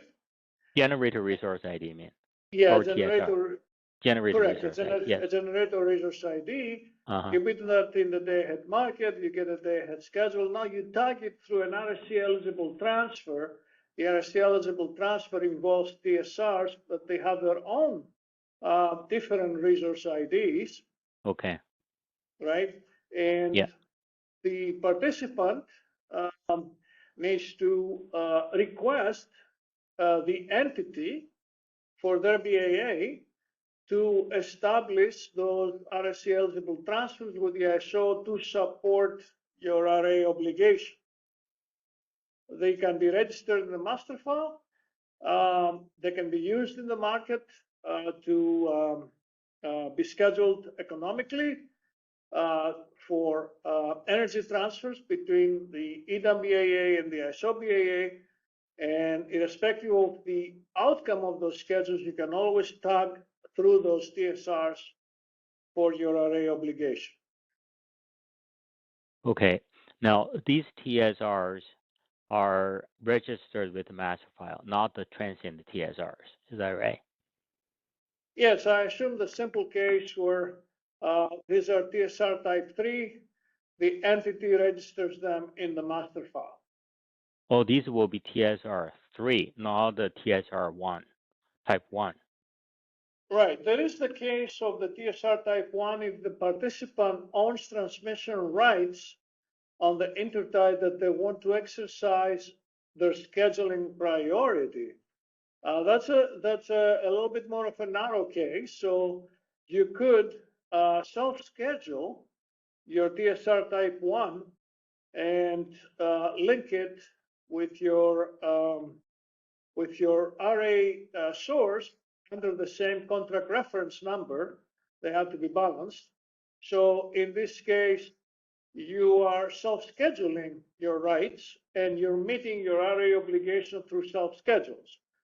There is the possibility to use TSR type 3 and economically beat your RA obligation, right? Because you still don't get drain penalty. But if it's not clearing the day-ahead market, you have to make sure to bid in real time for the same amount, okay? Let me narrow my example a little bit. Say WAPA provides resources or energy to a customer in the California ISO BAA, and WAPA has transmission rights. And in this case, without RA, we would simply schedule a TSR type 1 because we're using the transmission rights and deliver energy to customers with the self-schedule. Now, if we also want to use this self-schedule to qualify for RA, then we will be using TSR 1, right? Or we are using TSR 3. It's your choice. The difference between the two is that TSR 3 is an economic instrument. TSR 1 is a self-scheduling instrument where you exercise your transmission rights, and it works best if you have transmission rights on both sides of the intertie. For the ISO side, you can have legacy transmission rights like ETCs, TORs. On the EDAM BAA side, you can have OAT rights that could be linked through the TSRs. It's a more specific scenario that you have to have all these rights aligned. I The see. TSR, I see. yeah. Yeah, the So what TSR you're type saying, is a little bit more flexible, I if you see. will. So what you're saying is that if I have rights all the way to PGAE DLAP, I have legacy rights all the way from, let's say bank, all the way to ISO BAA and the PGAE DLAP. In that case, I would use TSR type 1. But if I have transmission rights in bank only, and I do not have rights beyond the border between bank and ISO, and I would use ISO's transmission to deliver power to BGA DLAB. In that case, I must use TSR type 3. Do I understand that correctly? Almost, but not entirely. So you got it so far. So everything is okay what you said. It's just that the word must, I will relax it. In our flexible design, we do support TSR type 1 self-scheduling even when the participant has rights only on one side. So let's say the participant, for example, they have transmission rights on bank on a ISO bank intertie, but they don't have legacy transmission rights in the ISO transmission on the ISO side. They can still set up a TSR type 1 to exercise their bank side rights. The ISO will match up the TSR type 1 with an ISO TSR type 1, all right, that will not have a CRN associated with it. We're using a keyword for that in our system saying none. So you match the CRN on your side in bank with the CRN of none on the ISO side. What does this mean? This means that the portion of the transaction from the ISO intertie to, let's say, some DLAP at the ISO does not get the high scheduling priority of your OAT rights. It will get regular scheduling priority of self-schedules, but it will still make the link. It will not even be checked to see if it's balanced on the ISO side because it does not constitute a CRN instrument, but it will facilitate for you to exercise your rights on the bank side of the intertie. So I know we're providing a lot of flexibility, but we're thinking about the possibility that participants may not have continuous rights going through the intertie, and that's probably the example you're bringing. So there's different ways of doing it. So you can do it both with a TSR type 1 if you really want to have self-schedule, so you can do it economically with a TSR type 3. I think the best will be to probably have side discussions to understand exactly what your intent is and what your rights are, and make sure that we work this out before day one so that you're all set up. Yeah, no, and that could be done, kind of through your onboarding track discussions, talk with your project manager or project lead on our side, and we can find out. Okay. We do have these meetings scheduled. I have these questions. James knows about it. Cal knows about it. Because I just thought this is an opportunity for me to ask questions. Other people may want to know the answer as well. But okay, let's move on to my second question. I'm not sure I have a question or I just have an observation. After I thought through all this, how to do this, I just think there is a complexity here. When you try to reassign this system resource ID to generators, if there is only one generator, and this generator provides RA for this particular customer only, then it's one-to-one mapping. It's pretty straightforward. Things get complicated when this RA system resource is supported by multiple generators. And these generators are providing RA to multiple system resource IDs. In this situation, WAPA has a lot of customers. Each customer will have import resource ID. We have several generators to back up these. So we have several generators. So if you have like a 3 generator, 30 customer, that's a 60 combination, okay? And things may change over the hours. So we're talking about a lot of mapping. Computer might be able to do all of this, but it's not like it's not difficult, but it's complex.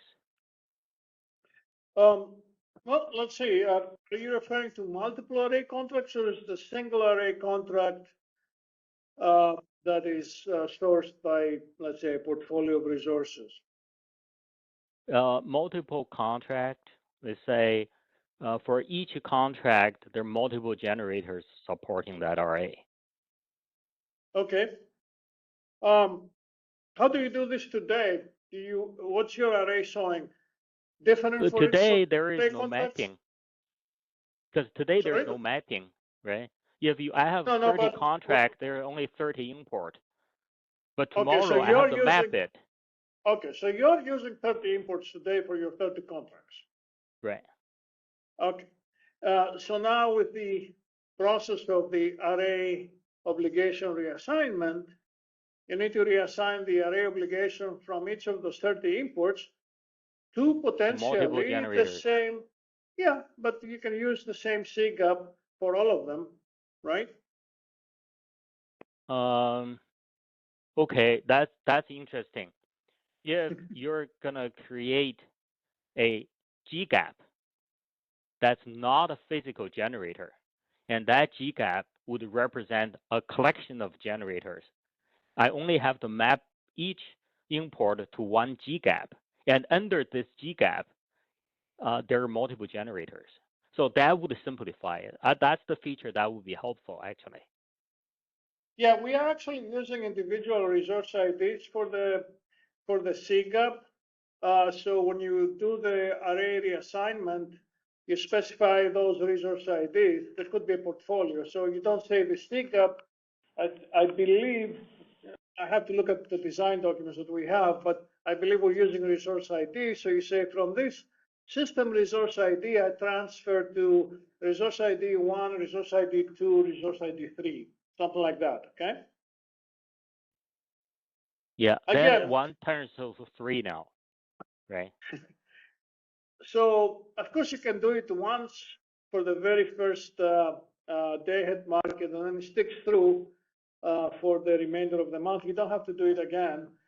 We have some persistency incorporated in this model. Now, Tom, I think it's best if we take this offline and discuss Okay, all right. the specific, because they could be different for each scheduling coordinator. Yeah, And this is a general audience. Maybe they're not okay, particularly interested in the specifics, but we okay, are open to discuss the specifics with any participant that has needs on how to perform this arrangement. okay.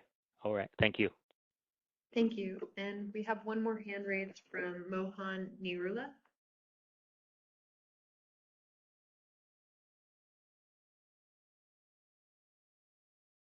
Could we please try unmuting Mohan? It looks like his hand was lowered, but we received another raised hand from a couple others. Can you hear Oh, me? there we go. Yes, we can hear you. Okay. Yeah, this is Mohan Nirula, CWR. So on this slide, I had a question about the dam bead and then next to the RTM bead. But in the previous slide, if the resource is fully bid in the dam, there is no real-time requirement. But in this You're case, correct. You're correct. But in the previous one, the resource was an intertie resource, was a system resource or a TG. Here, after the array obligation reassignment, the array obligation is on a physical generating resource. And as it is today, where physical generating resources in the ISO balancing authority area providing array, they have to be present both in the day ahead and in the real-time market. The same holds now for EDAM resources that are the source of an array obligation. So they have to be present in both day ahead and real-time markets. okay, I see that. Okay. Yeah, the second question I have is today an LSC within CAISO can be an SC for the import system resource. And under EDAM, can the LSC or the SC in the city, California ISO can be an SC for the same resource under EDAM BEA? Can it be possible? Well, if you are talking about the resource ID, technically it's possible. It will be the registry for it will be a little different though. It will still have the same ISO intertie, but moving to the gap tie model, instead of having a location being the intertie location, the existing scheduling point, it will be the adjacent BAA DGAP. So that's just a location change. If you want to maintain your resource ID, we can do that.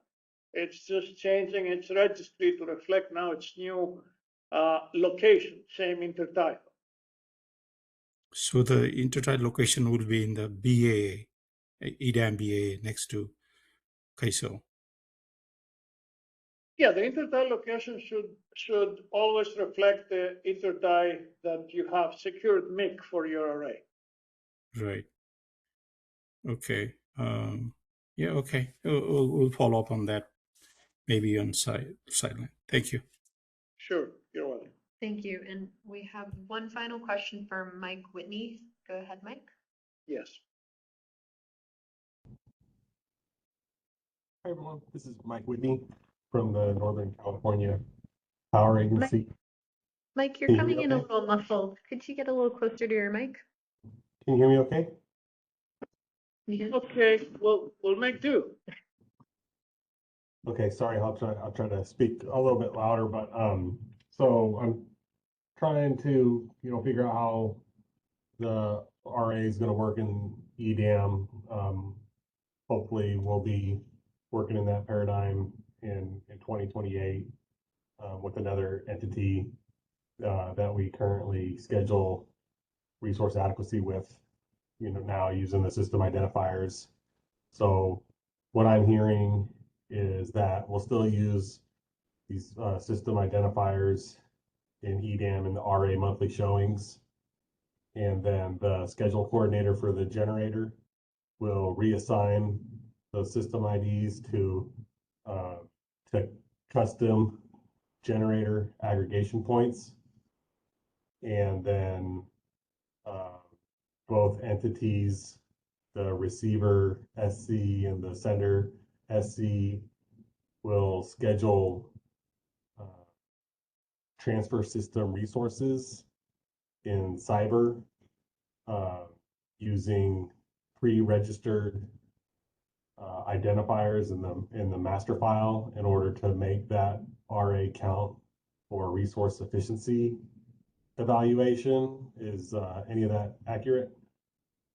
That is accurate, and we have an example to show you that will illustrate exactly how that will work. Okay, great. Thanks for confirming that I'm kind of on track. Appreciate it. Thanks, Mike. And I'm not seeing any other questions, so I think we can continue on. Okay, thank you, Christina. So a little bit about this day-ahead array obligation reassignment. This is the new element that comes into the array import process. And this is relevant when the source of the array is an EDAM BAA generating resource, or maybe more than one. So the scheduling coordinator must reassign the array obligation from the monthly array showing at the SR or at TG at the ISO Intertie to the relevant EDAM physical resources. Originally, we said by 9 a.m. It's cutting it a little bit too close to the day-ahead market, so this was revised as a proposal to 8 a.m. before the day-ahead market. This obligation reassignment is submitted to CIRA, which will validate, will process this reassignment.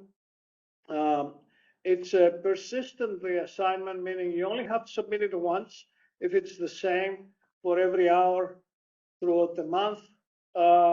And you can always override it by submitting a new request another day, or even a different, it could be different for each hour. So there is quite a bit of flexibility there. There is a little bit of involvement because the reassignment has to be approved by the scheduling coordinators of the resources that receive the obligation, and it could be the same SC that has the array obligation, has the array showing, or it could be different SCs, but they must approve the reassignment. So that's why there is some time required to do that, and this is what prompted the 8 o'clock. We will try to be as flexible as we can here, so we want to receive some feedback from you regarding the 8 o'clock cutoff that we're proposing here, if it is feasible on your end. So once the reassignment is complete and accepted, then these resources that receive the array obligation from the reassignment now become subject to RAIM. All right, so the RAIM is transferred from the system resource that had the array obligation to these physical resources now. So those physical resources need to participate in the market for avoiding RAIM penalties. Let's see if there is any specific question on the reassignment, because it's new. I'm not seeing any questions coming in at this time. Thank you. All right, so let's show some examples here of how all those things were going to work. In our setup, we're using the ISO balancing authority area. We're going to use an EDAM BAA, a non-EIM BAA, an adjacent EIM BAA, and a non-adjacent EIM BAA. We'll show how array imports can be scheduled with source in any of this. And we're going to move to the simplest case first, having a source in a non-EIM BAA, which is directly connected to the ISO, so it's an adjacent non-EIM BAA. You have registered a system resource, SR2 here, in the master file associated with the non-EIM BAA DGAP of that non-EIM BAA. Again, it is directly connected to the ISO, so this is not a will-through, okay? And this resource can be used for array showing, the monthly array showing, and this is a resource that is biddable in the day-ahead market So you will bid this resource in the day-ahead market to fulfill your array obligation. You will receive a day-ahead market schedule. And then you will simply tag the same way like you do today through the intertie between the ISO and that non-EIM BAA. So there's no change at all with the existing process today. This is the simplest case.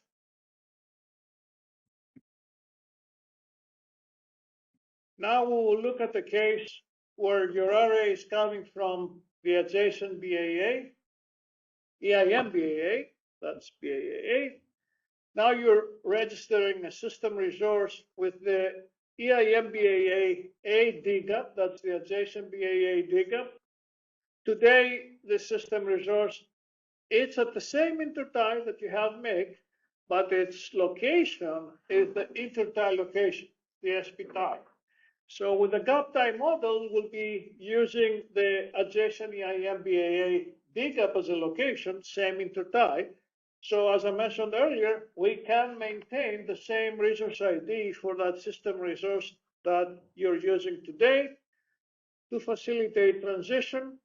So that SR1 can be used for array showing, and it can bid in the market. It's a biddable resource, so you can have a day-ahead market schedule for this resource. Once you have a day-ahead market schedule, in real time, the EIM entity for the EIM BAA will mirror that day-ahead schedule by submitting a base export for that mirror system resource at that intertie. And then the participant will simply have to bridge that schedule with its source. So in this case, the source is a non-EIM BAA.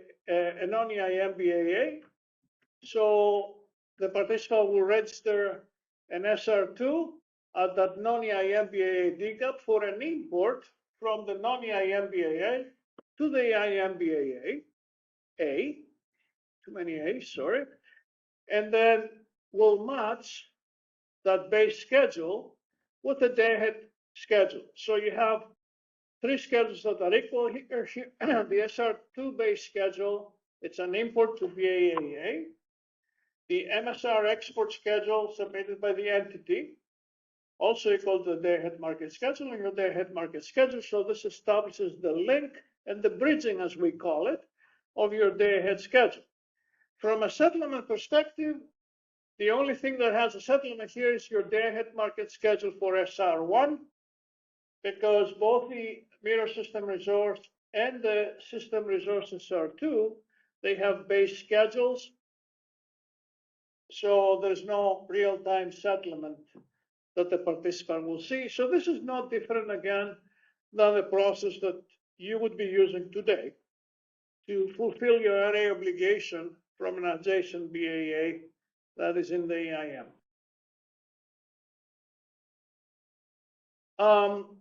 This resource is also biddable in the real-time market if there is a need for that. If it fulfills its real-time obligation, having a day-ahead market schedule that meets its array obligation, you don't even have to bid in the real-time market. Cyber will insert a sub-schedule equal to your day-ahead schedule. So basically, your scheduling activity can finish submitting a bid and clearing the day-ahead market. If it doesn't clear the day-ahead market for some reason and you have an additional array obligation, then you can bid it again in the HASP to fulfill your array obligation. If it gets a different schedule, then you have to bridge it again after HASP. It's a little bit more complicated. You have to submit base schedule update for SR2 in BSUP before the next FMM runs. And then again, you won't have a real-time settlement as long as the base schedule is submitted in BSUP before T-55. So there's a little bit of a process, but it's really not different than the process today. There's nothing new here. And also in the previous slide where we had the system resource from a non-EIM BAA, I don't know if we have examples like that today because everything around ISO is EIM BAAs except for SANASI, which I don't know if we have array from there, but it would work as in the previous slide, so no change essentially introduced by the gap time model except for changing the location for the system resource from the intertie location to the adjacent BAA data. I'm going to make a stop after I go through some of those because they're a variation on a theme. So in the next example, we will look at the array import also from EIM BAA using the adjacent DCAP. So everything is the same as before. And now the thing that is different is the source is not the non-EIM BAA, but it's really a generator in EIM BAA. So the bridging looks a little different.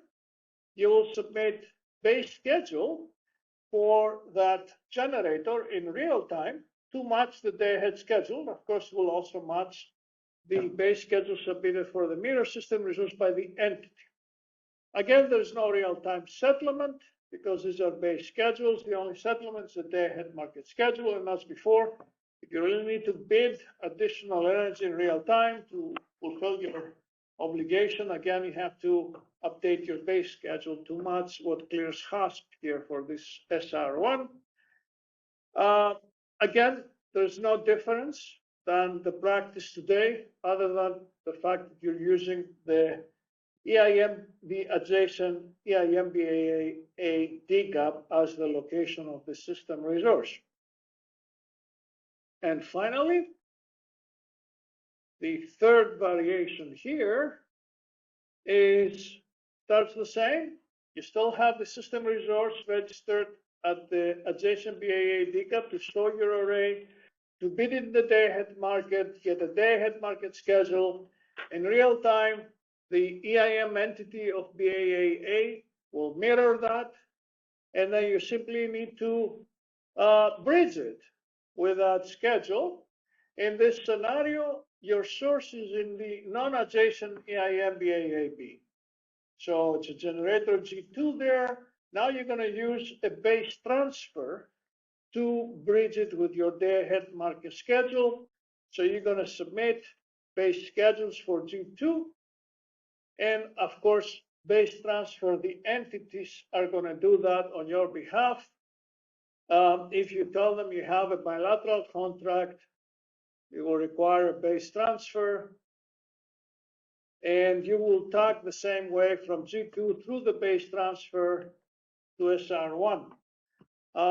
Again, there's no real-time settlement here because all these are base schedules. The only thing that receives settlement is the day-ahead market schedule.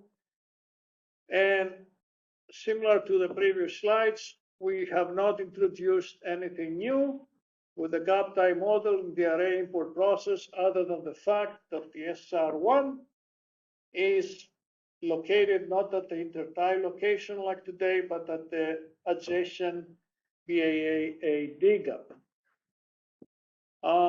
Let's take a pause here before we proceed. Taking a look, I'm not seeing any hands raised. We had a hand, but it lowered, so I think you must have addressed the question. So I think we can continue. I'm not seeing any other questions coming in.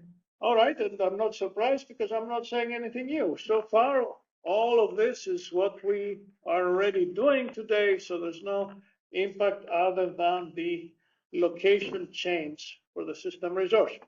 All right, so let's go to the next case where we're going to see something new, because here the source of the array is in EDAM BAA. It's a generator G3 in the EDAM BAA. So how this is done? You will still register a system resource, this is SR3, at the intertie with the EDAM BAA for which you have secured MIC, and it will it will have the location of EDAM BAA dig up, but this location is not going to be used for scheduling because this resource is not biddable. And that's why I have it in dashed lines. So it's only used to show your array. Okay, you won't be able to bid this in the day-ahead market because our gap time model does not support intertie schedules at internal EDAM interties between the ISO and an EDAM BAA, with some exceptions we'll discuss later on. So what happens then? How do you fulfill your array obligation? This is where the array obligation reassignment comes into the picture, where before we run the day-ahead market, you submit information in CIRA transferring your array obligation from SR3, where you sold your array, to a physical resource, or it could be a cluster of physical resources in the EDAM BAA that are the source for your array obligation. Once the array obligation is approved and it's in place, now you will participate at G3 in the market. And as we said in a previous slide, the scheduling coordinator for G3 could be the same or different from the scheduling coordinator with SR3. So whatever contract is in place of getting the array energy from G3 and fulfilling array obligation for the ISO is facilitated with the array obligation reassignment mechanism. So now this resource G3 participates in the day-ahead market, gets a day-ahead market schedule, which is then tagged through an RSC eligible transfer. All right, that's an EDAM transfer. This is all happening in the day-ahead market. That's where I'm using green colors for the day-ahead market and red for real time. So this is a transaction that is happening all in the day-ahead market. There's a settlement for the G3 for the day-ahead market schedule. And then the RSC eligible transfer essentially transfers obligation, RSC obligation from the ISO to the EDAM BAA to validate the fact that this energy from G3 is actually fulfilling array obligations to a California ISO load serving entity. All right, so let's take a pause here. This is the new element that we're bringing with EDAM in the array input process. Thanks, George. We have one hand from Kevin from SCE. Hi, can you guys hear me? Yes. Hi, thanks for walking us through this so far. How have a question that about the reassigned generator bringing the energy to the CAISO BA. In this example for well, let me take a step back. In this example for the RA showing, say system resource 3 here is at Mona. The reassignment goes to the generator in the EDAM BAA. When that reassignment takes place, the I guess the delivery obligation is on the generator then in that case to bring it to the CAISO BA. Does the generator need to bring it to anywhere on the CAISO BA, or does it need to be back to the same, I'll call it interties slash, I guess, DGAP in the future that the initial RA showing was at, or like Mona in this case, like I used for example. All right, let's see. In your example, is the SR3 at Malin 500? Because I think you mentioned Mona then. We could use either Malin 500 slash yeah, or Mona, either one. Same question. Well, okay, because all right, there are subtle differences. But let's say if it's Malin 500, it's an intertie with a non EDAM BAA. It's an intertie with an EIM BAA. So it falls onto another of a previous slide, but you can still, if you have MIC at Malin 500, and the EDAM BAA has a transfer at Malin 500 with the ISO, which is what happens with Pacific Northwest and later on with Portland General, You can still use the SR3 to show your array at Malin 500 where you have make, and then do an array obligation reassignment to the physical resource in Pacific Northwest or Portland General later on, and then tag through the RSC eligible transfer between that EWBA and the ISO, as is shown here. I'm not sure if this answers your question. Does that transfer or any transmission rights, I guess, in that case, need to be back to Malin in that example? Maybe anywhere on the CAISO BA, like knob. Well, the participant must have rights to get to Malin 500 to provide the array obligation, and those rights are part of the RSC eligible transfer between EWBAA and ISO at Malin 500.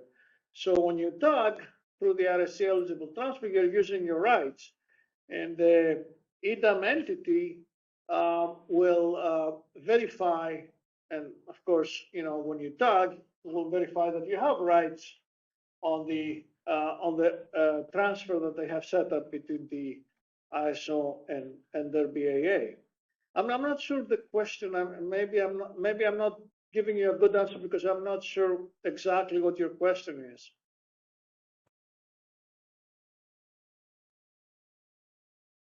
Trying to think of how to frame this differently. Let's just keep going then. I'll chew on how to frame this differently, and I'll ask the same question slightly differently in a little bit. Okay, thanks, Kevin. We have one more hand from Tong Wu. Tong, did you have a follow-up question? Yeah, I have a follow-up question. This is Tong Wu from WAPA. My question is, who will schedule those TSRs? For the TSR on the EDAM BAA side, would the PRSC who schedules the generator would also schedule this TSR, or the EDAM entity will need to schedule that? On the ISO side, there is a TSR. Would the customer who bought the RA schedule that TSR, or ISO would schedule that TSR automatically? All right, so this goes to our previous discussion we had. It really depends what kind of a transfer it is, right? There are two types of RSC eligible transfers, the type 3 and the type 1, right? The type 3, the participant does not schedule that. This is economically scheduled. The TSRs belong to the entities and the ISO on the ISO side, and they're scheduled optimally by the market, all right? So the scheduling coordinator will not have to schedule anything. It's scheduled automatically in the market. They just have to tag through them, okay? That's the case 1. An RSC eligible transfer can also be type 1. Type 1, they're self-scheduled, and the TSRs belong to specific scheduling coordinators. So G3, the scheduling coordinator for G3 will have to register a TSR type 1 on the EWBAA side, and they will have to self-schedule that in Cyber. That's TSC for that TSR, so they will schedule that TSR in this case. And if they have rights going through to the ISO system, they will also set up the mirror TSR on the ISO side will also be under the same SE, and they will self-schedule that under the right in the ISO system. This is what we mentioned earlier. We said if you have legacy rights in the ISO, then you string them along your auth rights on the EDAM side, or you may only exercise your rights on the EWBAA. You submit a self-schedule to your auth right for the TSR in the EWBAA. Cyber will match it with the TSR self-schedule, simple scheduling priority though on the ISO side. So you schedule one and Cyber matches the other side, its counter in this case. Okay, so if the right goes through all the way to PGAED lab, for example, then the customer will have to schedule the load. But who will schedule the TSR on the ISO side in this case? So The load any, customer or gen well, provider? depends on your contracts, right?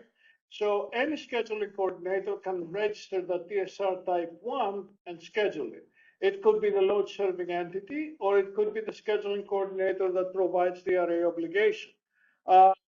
From our perspective as a market operator, either way works with us. So it depends on how the contract is set up and executed for this particular case.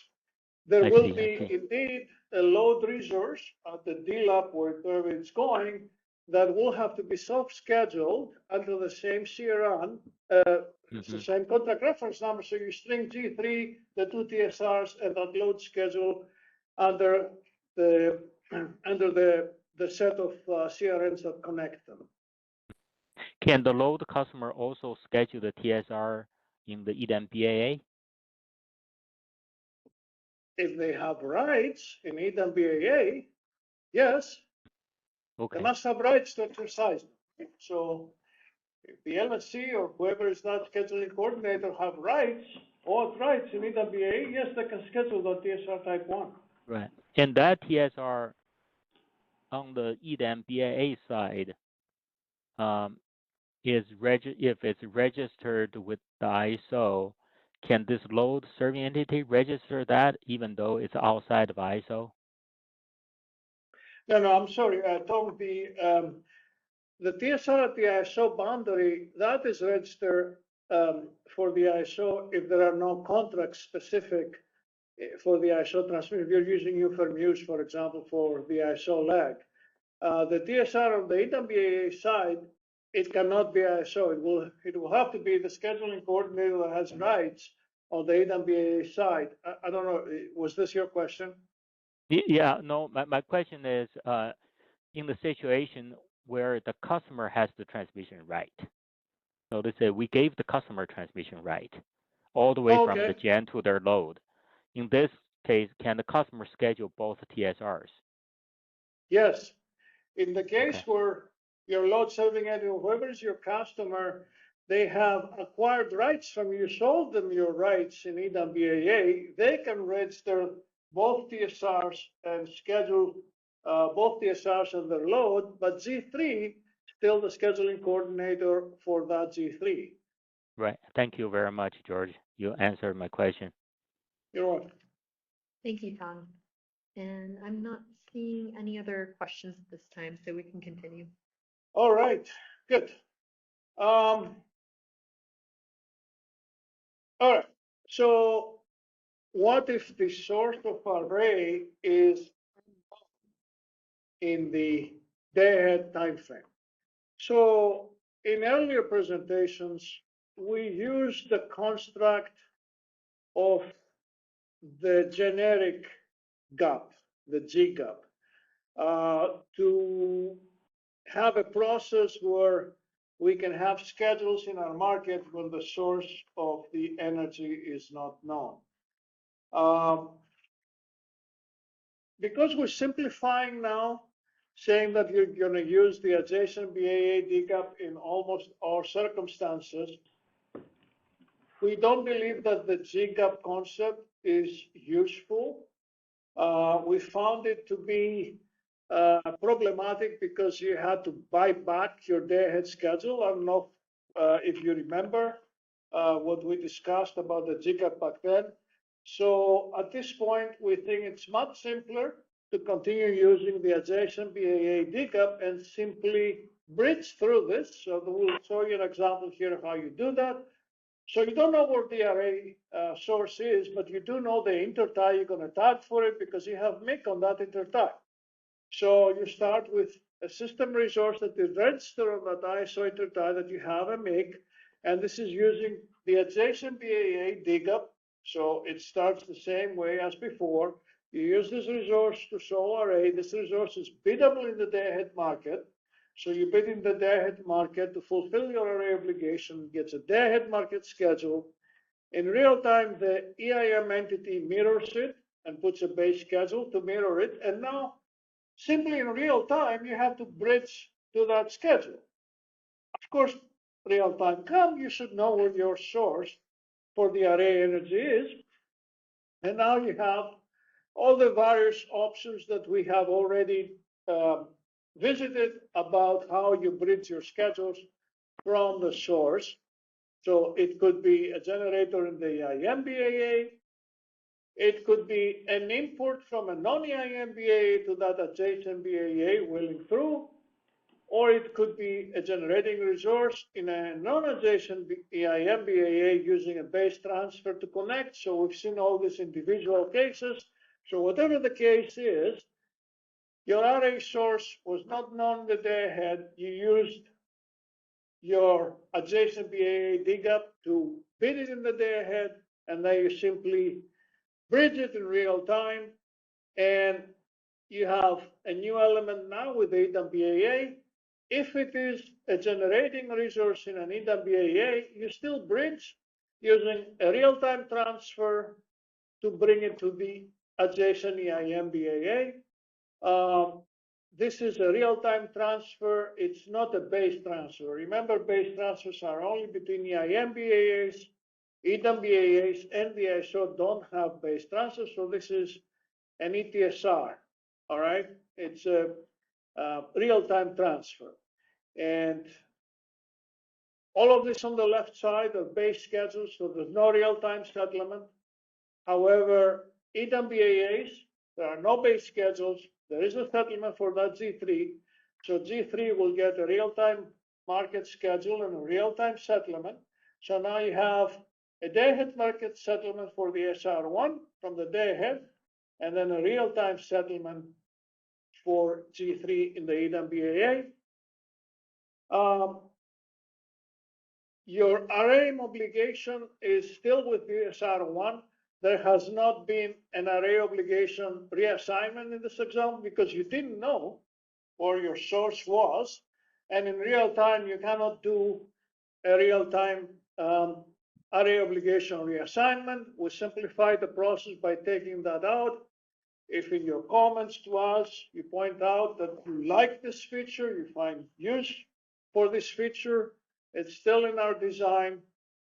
We can talk about bringing it back, but we think it's not necessary. You can simply bridge in that way to your day ahead schedule.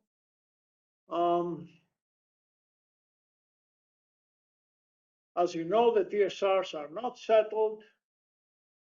There is the potential for transfer revenue here, but this is different from your array obligation. So you have to make sure your real-time schedule here gets a real-time settlement. A word of caution, technically, if G3 is already scheduled in the day-ahead market, since you're bridging it now to that day-ahead market schedule, it should have additional energy in addition to what was scheduled in the day ahead to essentially bridge your day-ahead market schedule. So let's say your import was 100 megawatts, and G3 was scheduled in the day-ahead market for 150 megawatts, then self-scheduling it or bidding 150 plus 100, 250 megawatts to cover your day-ahead schedule plus your array import here, your day-ahead market schedule would be the way to go. This is something new that happens here because the presence of an EDAM BAA that gives you one additional option for where the source can come in real time and you didn't know in the day ahead. Let's open for questions if there are on this particular issue before we proceed. Thanks, George. We have a hand raised from Kevin at SCE. I had a question on the previous slide, but now I'm trying to digest this one. So I'll hold my question to allow the group here to digest this new slide proposal. Okay, thanks, Kevin. We have another hand raised from Dan Williams. Go ahead, Dan. Yeah, so I guess this is maybe as good as time as any to kind of bring this up, and that's that I appreciate the need to kind of keep things a little bit simple and be focused on the scheduling, tagging aspect of this, but the real impact shows up in the pricing. And I imagine in future meetings we can get to that. I have some ideas for maybe some examples that could get there. But the gist of that is that you have to get MIC at a very specific intertie point, and it's competitive to get it at different intertie points. You have to get transmission rights to specific intertie points, and it's competitive to get those transmission rights. And that could be at very small interties or very large interties. And there are a lot of CAISO interties, and depending on how quickly we do this, they'll still be there. If this goes into effect in like January of 2027. The competing and pricing considerations for being able to get the MIC at a specific intertie and line that up with transmission to a specific intertie feels like it then is divorced from getting the value of transacting at that specific intertie once you take the pricing out to be referenced or being influenced by the gap tie. And I think this example maybe illustrates that best, just in the fact that you're getting a day-ahead market schedule at SR1 that presupposes that you have all the, whichever red lines are relevant, lined up. You've bought all that transmission, but your price that you're getting paid for that day-ahead schedule is going to be with reference out to a D gap, and you're not getting any either congestion return or congestion protection or value out of having that transmission right between SR1 out to wherever ultimately your source is. And that could be very little impact, or it could be a larger impact. And that's kind of what I want us to explore when we take this to the next level of thinking about the price impacts. But then how does the impact of the BAA DGAP versus the scheduling point at the intertie change all this? It's still the same. You still need to get transmission to whatever the location is, either the intertie location or the BAA DGAP. You still have to tag through it.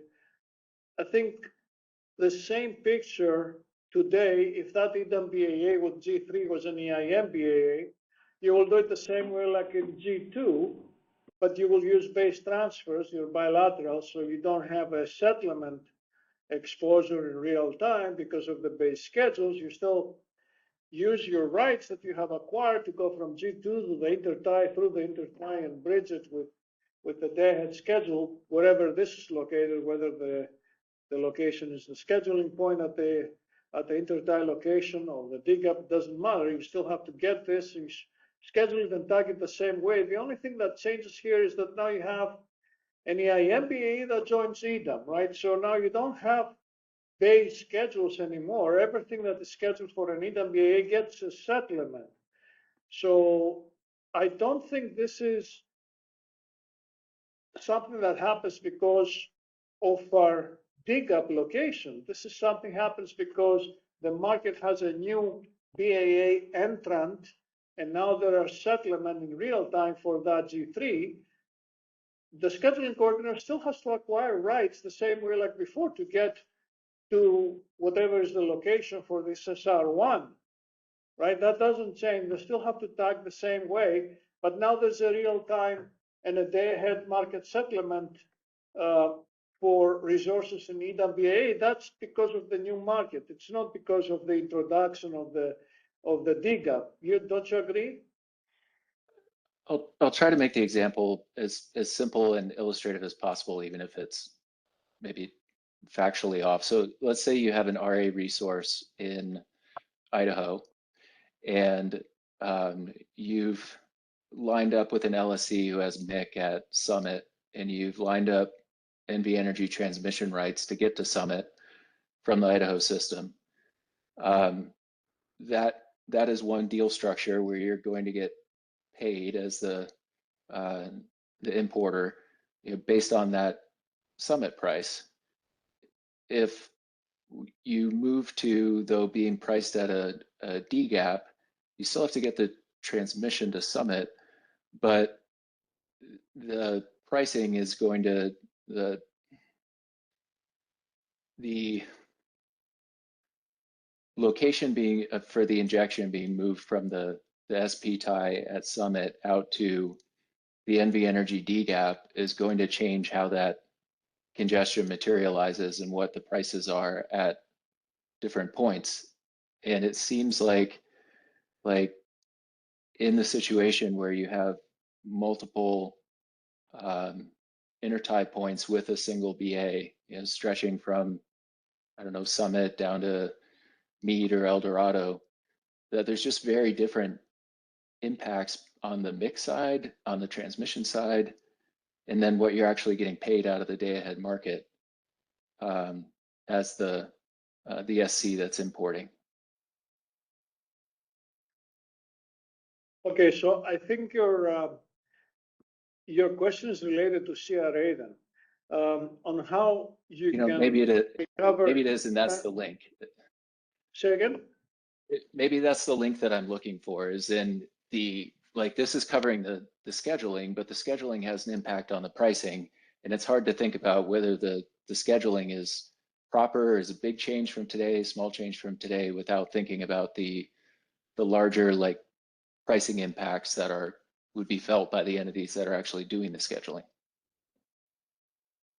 Right, so we're looking at potential recovery of congestion costs along the path.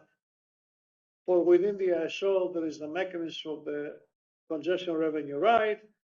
For outside of the ISO, there is the mechanism of what entitlements that we're discussing, the CRA initiative. Are you looking for a specific link that links all of them together? Well, I think what Dan is asking is that there may be deals today that are priced based on the SP tie and where the settlement and the LMP occurs, whereas under the gap tie, it's going to be a different location. You still got to deliver to whatever that intertie he mentioned is. And I think he's trying to get a sense of what's the difference in the gap tie price versus the LMP today at the location, and how to give them that. Some of that will come, Dan, I think, through when we do we'll start in mid-May publishing some of the information on the gap tie prices at associated with different interties that you can compare and contrast. I don't know if there's anything else, George, there that could give them some insights into the pricing differences between the LMP under the SP tie design versus the gap tie under that scenario or other scenarios.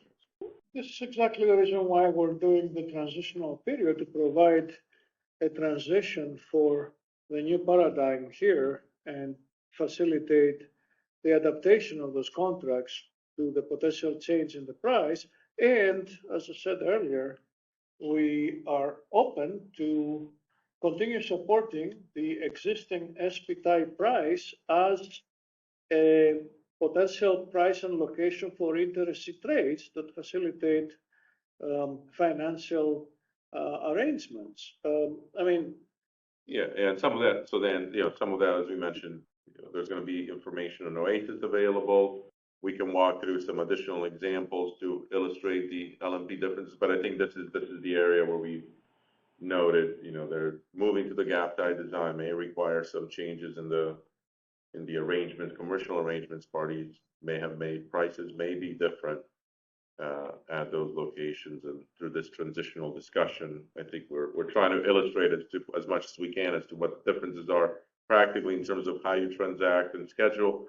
But then this other component on the pricing really is dependent upon, the gap tie that you choose, and we'll have some of that transparent information starting in mid-May, where we'll publish those prices, and then I think there'll be other information we'll discuss in other workshops where you can get a better sense of and where we'll publish some of the generation distribution factors and other information that you can start kind of identifying and shaping what that potential price difference may be.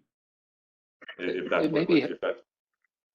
yeah, and it may be part of this is just that we need an understanding of how quickly CAISO thinks this would or would not be done. Because if this is a if the transition period extends out until I think NV is set to join in 2028, at that point, the map will look a lot different, and we would be narrowed down to having a couple CAISO interties with Markets Plus BA, a couple CAISO interties with some maybe residual EIM BAs, but the majority is at that point is going that was an EIM and is going to EDAM will be an EDAM, and it'll be easier to think about the congestion issues in that context versus just having to kind of guess like, well, when this goes live, is it just bank that's added in and TID? You know, that I think some of that could be helpful. And maybe you don't have an answer for that today, but that's part of the difficulty on the stakeholder side is trying to envision like what this actually looks like. Knowing the, you know, sort of the resources that are available, the transmission rights that are available, what this actually, you know, might play out. Fair point, Dan, and that's where I think, like we said, we'll publish some of this information publicly in mid-May when, you know, so you got a better sense of the pricing. The transmission availability hopefully doesn't, or at least how you're planning to transact at different locations, should not, in my mind, should not impact in terms of how you transact under the gap tie design. If you're delivering at a particular, if you've contracted to deliver a particular intertie, you know, the same transmission paths and reservations that you're making today under the, where you're bidding under the SP tie design should not change how you deliver that under the gap tie design. What changes is just that, pricing at those locations, but you're still delivering to that particular tie point where you have MIG, and you know, I think we can walk through additional examples as well. But in terms of you know, in terms of timing of things when we would be hoping to move to a gap tie design or some version of it based on these discussions is, you know, as we talk in the implementation workshops, ideally this is done by the fall of 2027, and the decision would be a little bit ahead of that so we can test things and do market simulation. But when the next level of EDAM entities joins in the fall of next year, there will be a larger impact. More interties are impacted as well by the internal intertie design that we would also like to ideally move by that point to a gap tie design as well. Okay, that's really helpful, and I keep using NV Energy just because of the, you know, sort of geographic spread of their BA and sitting next to CAISO and the, you know, the difference in the northern and southern parts of the system. But obviously bank is large as well, and LA is going to have a meaningful change, and then Desert Southwest entities going towards Markets Plus at that same time. We're looking at fall of 2027 also is then fundamentally changing the kind of the intertie structure in the, you know, Palo Verde area further out in the Desert Southwest. So there's just a lot to consider, but I also recognize we have to go through this like piece by piece. And I think what you've laid out here is really helpful to start to get our heads wrapped around kind of how these pieces fit together in day ahead versus in real time. Thanks, Dan. And we do need to start moving forward in the interest of time, but I see that Kevin's hand went back up. Kevin, did you have a question? I did. I did. I'll just stick to this slide instead of going back to the last slide, but I echo Dan's comments and concerns, I think, about, I'll just generalize the settlement differences versus what RA importers and like their upstreams might be facing today. I'll add another layer to that, which is, you know, my understanding of reassignment is that it puts the delivery requirement potentially on the generator instead of what's currently today the importing SC. Like from a tagging and more specifically from like a carb GHG perspective, I'm just asking aloud if folks consider, you know, implications there. Like the generator is the importer instead of the SC, like the the LSCs in California today, like who basically gets tagged with that carb GHG obligation. And I still have a question from the last slide, thinking about it. I think I heard just now that the reassignment would go back to the initial, I guess, MIC intertie that the RA importer, I guess, first showed on their RA plan. So I read that, I interpret that to mean the generator in that case would need to bring it back to that initial intertie. But that was my initial question from last slide as well, about like which tie or which yeah, I'll generalize, which tie would the reassigned energy need to actually go to, or does it just generally need to get rerouted back to the CAISO BA? And then my third question is the purpose of the slide to show like if the RE source is unknown in a day ahead, like in real time / EIM, this is what the paradigm would look like, the reassignment? Can we get this question in writing? I think you said the purpose of this slide to show if the resource is unknown in day ahead, like in real time / EIM, that is what looks like the reassignment. Sorry. Can we ask them afterwards? Right. Just losing my voice. George is losing his voice, but I think, Kevin, is that Kevin? Can you repeat that question one more time? I rambled like 3 separate things, but the last question was, is the purpose of the slide to show like when it says RA source unknown, I read that to mean the RA source is unknown for reassignment in day ahead. So this is what would have to happen in real time / EIM. That's right. It's just trying to illustrate if they had, based on the nature of your commercial arrangement, if it's some kind of delivered product to a particular location, but you don't know the source yet day ahead, and so you can't reassign to an EDAM area because you don't know if it's coming from there. Yeah, this is trying to illustrate that situation and then how you would be, once you know the source in real time, how you would be expected to transact. I know we're running up on time, but I would repeat a ask that SC had in one of our comments, which is to have some type of these examples, but with settlements in it, I think would be helpful so we can see some of the pricing discrepancies that I think a number of us are probably concerned about. Okay, we can do that. We can do that in the next to illustrate, how you're settled and Kevin, you're specifically asking how you're settled in day ahead and we'll just use this example. In day ahead, how you'd be expected to be settled into this scenario when you don't know the source and where you're bidding, and based on where you're bidding here in this scenario when you don't know the source in day ahead, and then how that differs from the settlement once you do know the source in real time, whether that's located in an EDAM area or in an EIM area. We can do that for the next meeting, certainly. I think that would help, and that would help, I think, commercial folks on this call try to figure out what, if anything, we could commercialize around that.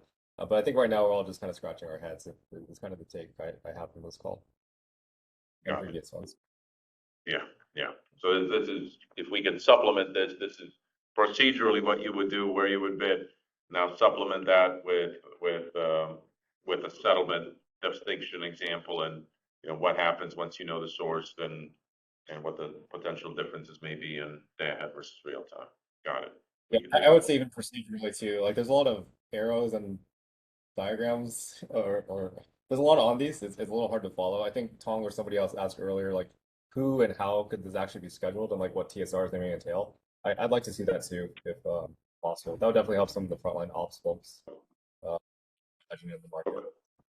Okay, that sounds good. Thank you, Kevin, for that suggestion. But if you're planning on putting in comments, make sure you note that as well in there. But we wrote it down. We'll act on it either way. Thank you. Yeah.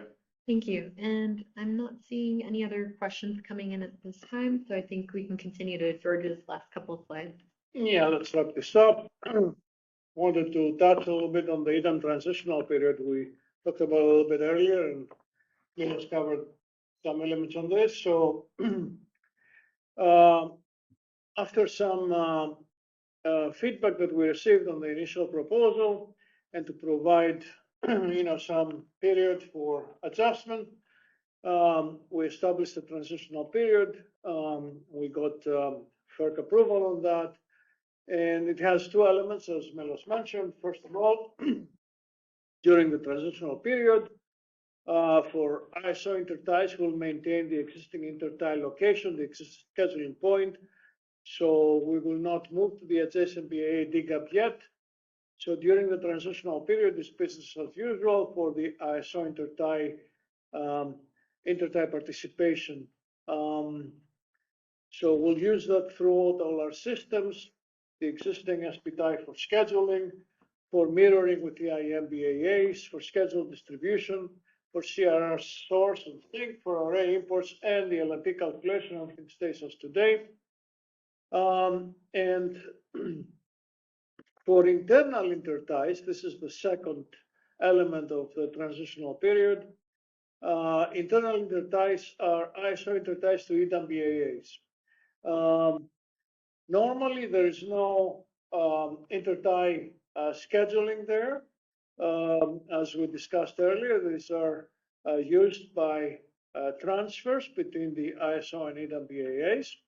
However, during the transitional period, we will provide limited support for imports to ISO on those interties associated with RA or RPS contracts.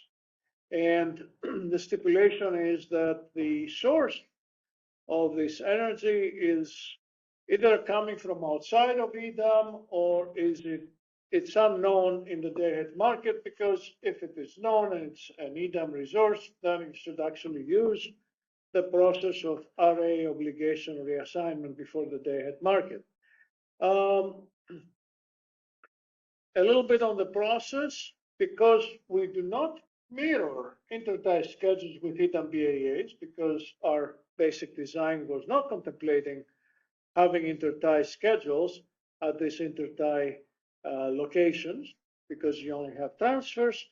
We don't have the support for mirroring those schedules, so the mirroring has to be performed by the scheduling coordinator.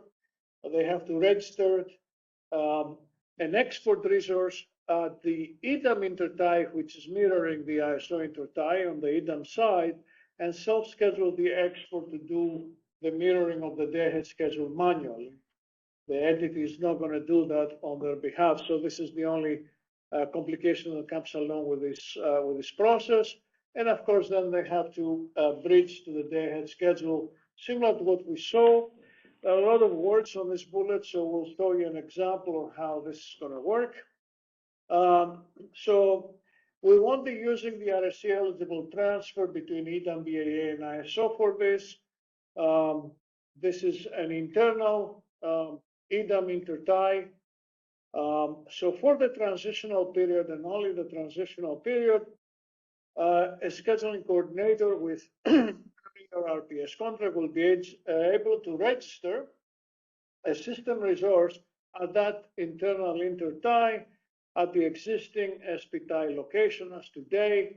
The system resource can be used for array showing because they may have MIC at that specific intertie, so we want to facilitate array imports at that intertie.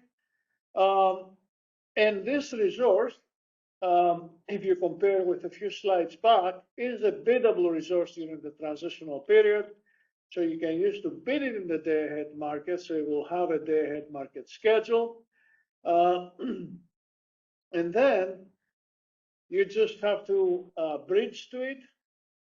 In real time, you have to do the mirroring manually. The EDAM entity cannot mirror that. We don't support mirroring with EDAM BAA. So you have to register also an export system resource. This is the SR4. At the mirror intertie, that's an EDAM BAA intertie that looks on the other side of the ISO intertie. And then you have to self-schedule an export to match your day-ahead schedule. You have to do that in real time. And then you simply have to bridge to that export self-schedule with wherever your source is. And we saw in previous slide how you can do that with different combinations. If it is a generator resource in the EDAM BAA, you just self-schedule it or bid it to match your day-ahead schedule. Ideally, if you knew that before the day-ahead market, you would do an array obligation reassignment, but was not known. So now you do it through this export self-schedule. So you tie it this way. It could be also an import from a non-EIM BAA in the case where the source is outside EDAM. You're self-scheduling or bidding, you can't bid, you're self-scheduling the SR5 at the non-EIM BAA DGAP into that EDAM BAA to match the export self-schedule. It could be coming from an EIM BAA where you use an RTM transfer to bring it to the EDAM BAA and bridge it this way. Or if it's a generator in EIM BAA-B, you can use a base transfer and then the real-time transfer to the EDAM BAA. So you have all these potential options on how you bridge your export self-schedule, but SR4 is the important thing. Start from there. You have to manually mirror your day-ahead schedule at SR4 and then bridge it in real time. Everything on the left is base schedules, essentially. They don't get the real-time settlement, but everything that comes into that EDAM BAA, either G3 or SR5, and of course the SR4, they get real-time schedule and a real-time settlement.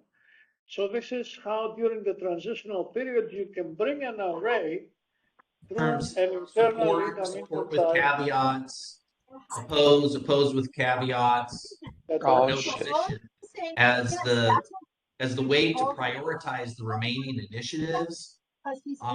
And so with an IQ of a goldfish. And Trump is better. You guys unmuted everybody. Talking about her, I can say lots of things about her too. I'm letting. They just unmuted like the 90 people. That's not a problem. But I do. They just unmuted like the 80, 90 people still left on this call. It's funny because one guy was voicing over oppose. All right, where are we? Anyway, basically I'm done. I showed you how you can do it during the transitional period where you can actually bid that system resource at the internal intertie in the day-ahead market. You have to bridge, you have to mirror it yourself with an export at the mirror intertie, that's the SR4, and then simply bridging through it wherever the actual source is when you know it in real time. So from a settlement perspective, you have the day-ahead market settlement for the schedule of SR3, and then the real-time settlement for either the G3 or the SR5, and of course the SR4. All right, let's open for questions and discussions. This is, again, only for the transitional period to provide some mechanism to still beta array at the internal intertie before you readjust your scheduling and contracts to use the other options that we showed you earlier with the gap time mode. I'm not seeing any questions coming in. Okay. Anyway. Thank you, George. Maybe we can go to the next slide because I think we're a little bit over time. Just to close out with next steps. We have an open comment deadline where the comments are due on May 11th on this workshop, and we will today here shortly publish a comment template with some of the key questions, but by all means, certainly any comments would be welcome. And those are going to help shape particularly the key areas that we want to touch on in the next meeting as well. We will schedule a workshop in May. We're working on some dates and times, but we will look to announce that probably in the mid to later part of May once we receive your comments after May 11th. But within that workshop, I think what we'll want to continue is respond to some of the comments, some of the modeling inputs on the gap tie design that SCE and others provided, some of them that were suggested today, including maybe some examples that include the settlement component in the day ahead and contrasted with the real time under the scenarios that we walked through. We'll look to touch on any other issues that stakeholders may have identified in your comments on RA imports that you'd like to evaluate further or talk through more, or potential different issues to address and evaluate, but we'll make time for that as well, depending on what shows up in comments. In terms of new discussions, I think we'll like to also introduce the discussion on CRRs and the alignment of CRRs with the intertie schedule modeling under the gap tie design, just what that looks like procedurally, and address any questions that stakeholders may have between the two, the CRRs and the alignment with intertie schedule modeling. And then I think ideally, depending on comments, but ideally would like to start talking about as well transacting at the internal interties and external EDAM footprint interties based on the different issues that folks have flagged that we want to talk through. In particular, transacting at the internal interties and phasing that out. What does that look like, and what does that mean for where those transactions are traditionally transacted at that internal intertie? Where do those move, and how do they participate in the market? So I encourage you to submit comments on the workshop, what you would like to see talked about in the next aspect as well, the next level of granularity that we may want to go into on a number of topics that we covered. I think we've got plans for some, but certainly your comments will help shape what we prioritize to make sure that we're kind of going in step and in unison as much as we can. We know that these are complex issues, but your comments will help us shape that, make sure that before we move to any kind of other new concrete topics, that there's a good understanding, at least, or as good as possibly we can, on what the gap tie design looks like, addressing some of the pieces that we've talked about over the last couple of workshops before we move on to the next topic. So with that, maybe, Christina, we can open it up for just any final comments before we adjourn on anything that was discussed today. Giving it a moment. I'm not seeing any questions coming in at this time. Okay. Either that or everybody, before they got unmuted, now you all got muted and maybe we can't unmute you, but thank you.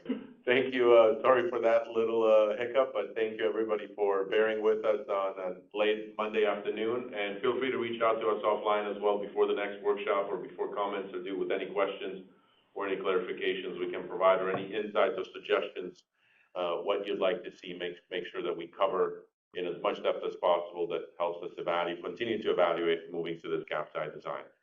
With that, I'll turn it over to you, Christina. Thank you, everybody.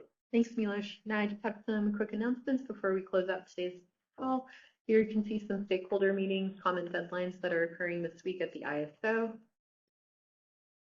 Here are some details on EDAM and parallel operations activities. And lastly, for insights into the ISO grid and market operations, be on the lookout for our Energy Matters blog, or you can always subscribe. Here you can see some of the latest blog posts. So with that, we'd like to thank you so much for joining today's meeting. As a reminder, this meeting was recorded for informational and convenience purposes only. All meeting materials are available on the initiative webpage. The video recording and comment template will be posted there soon as well. Thank you very much, and we hope you have a wonderful rest of your day.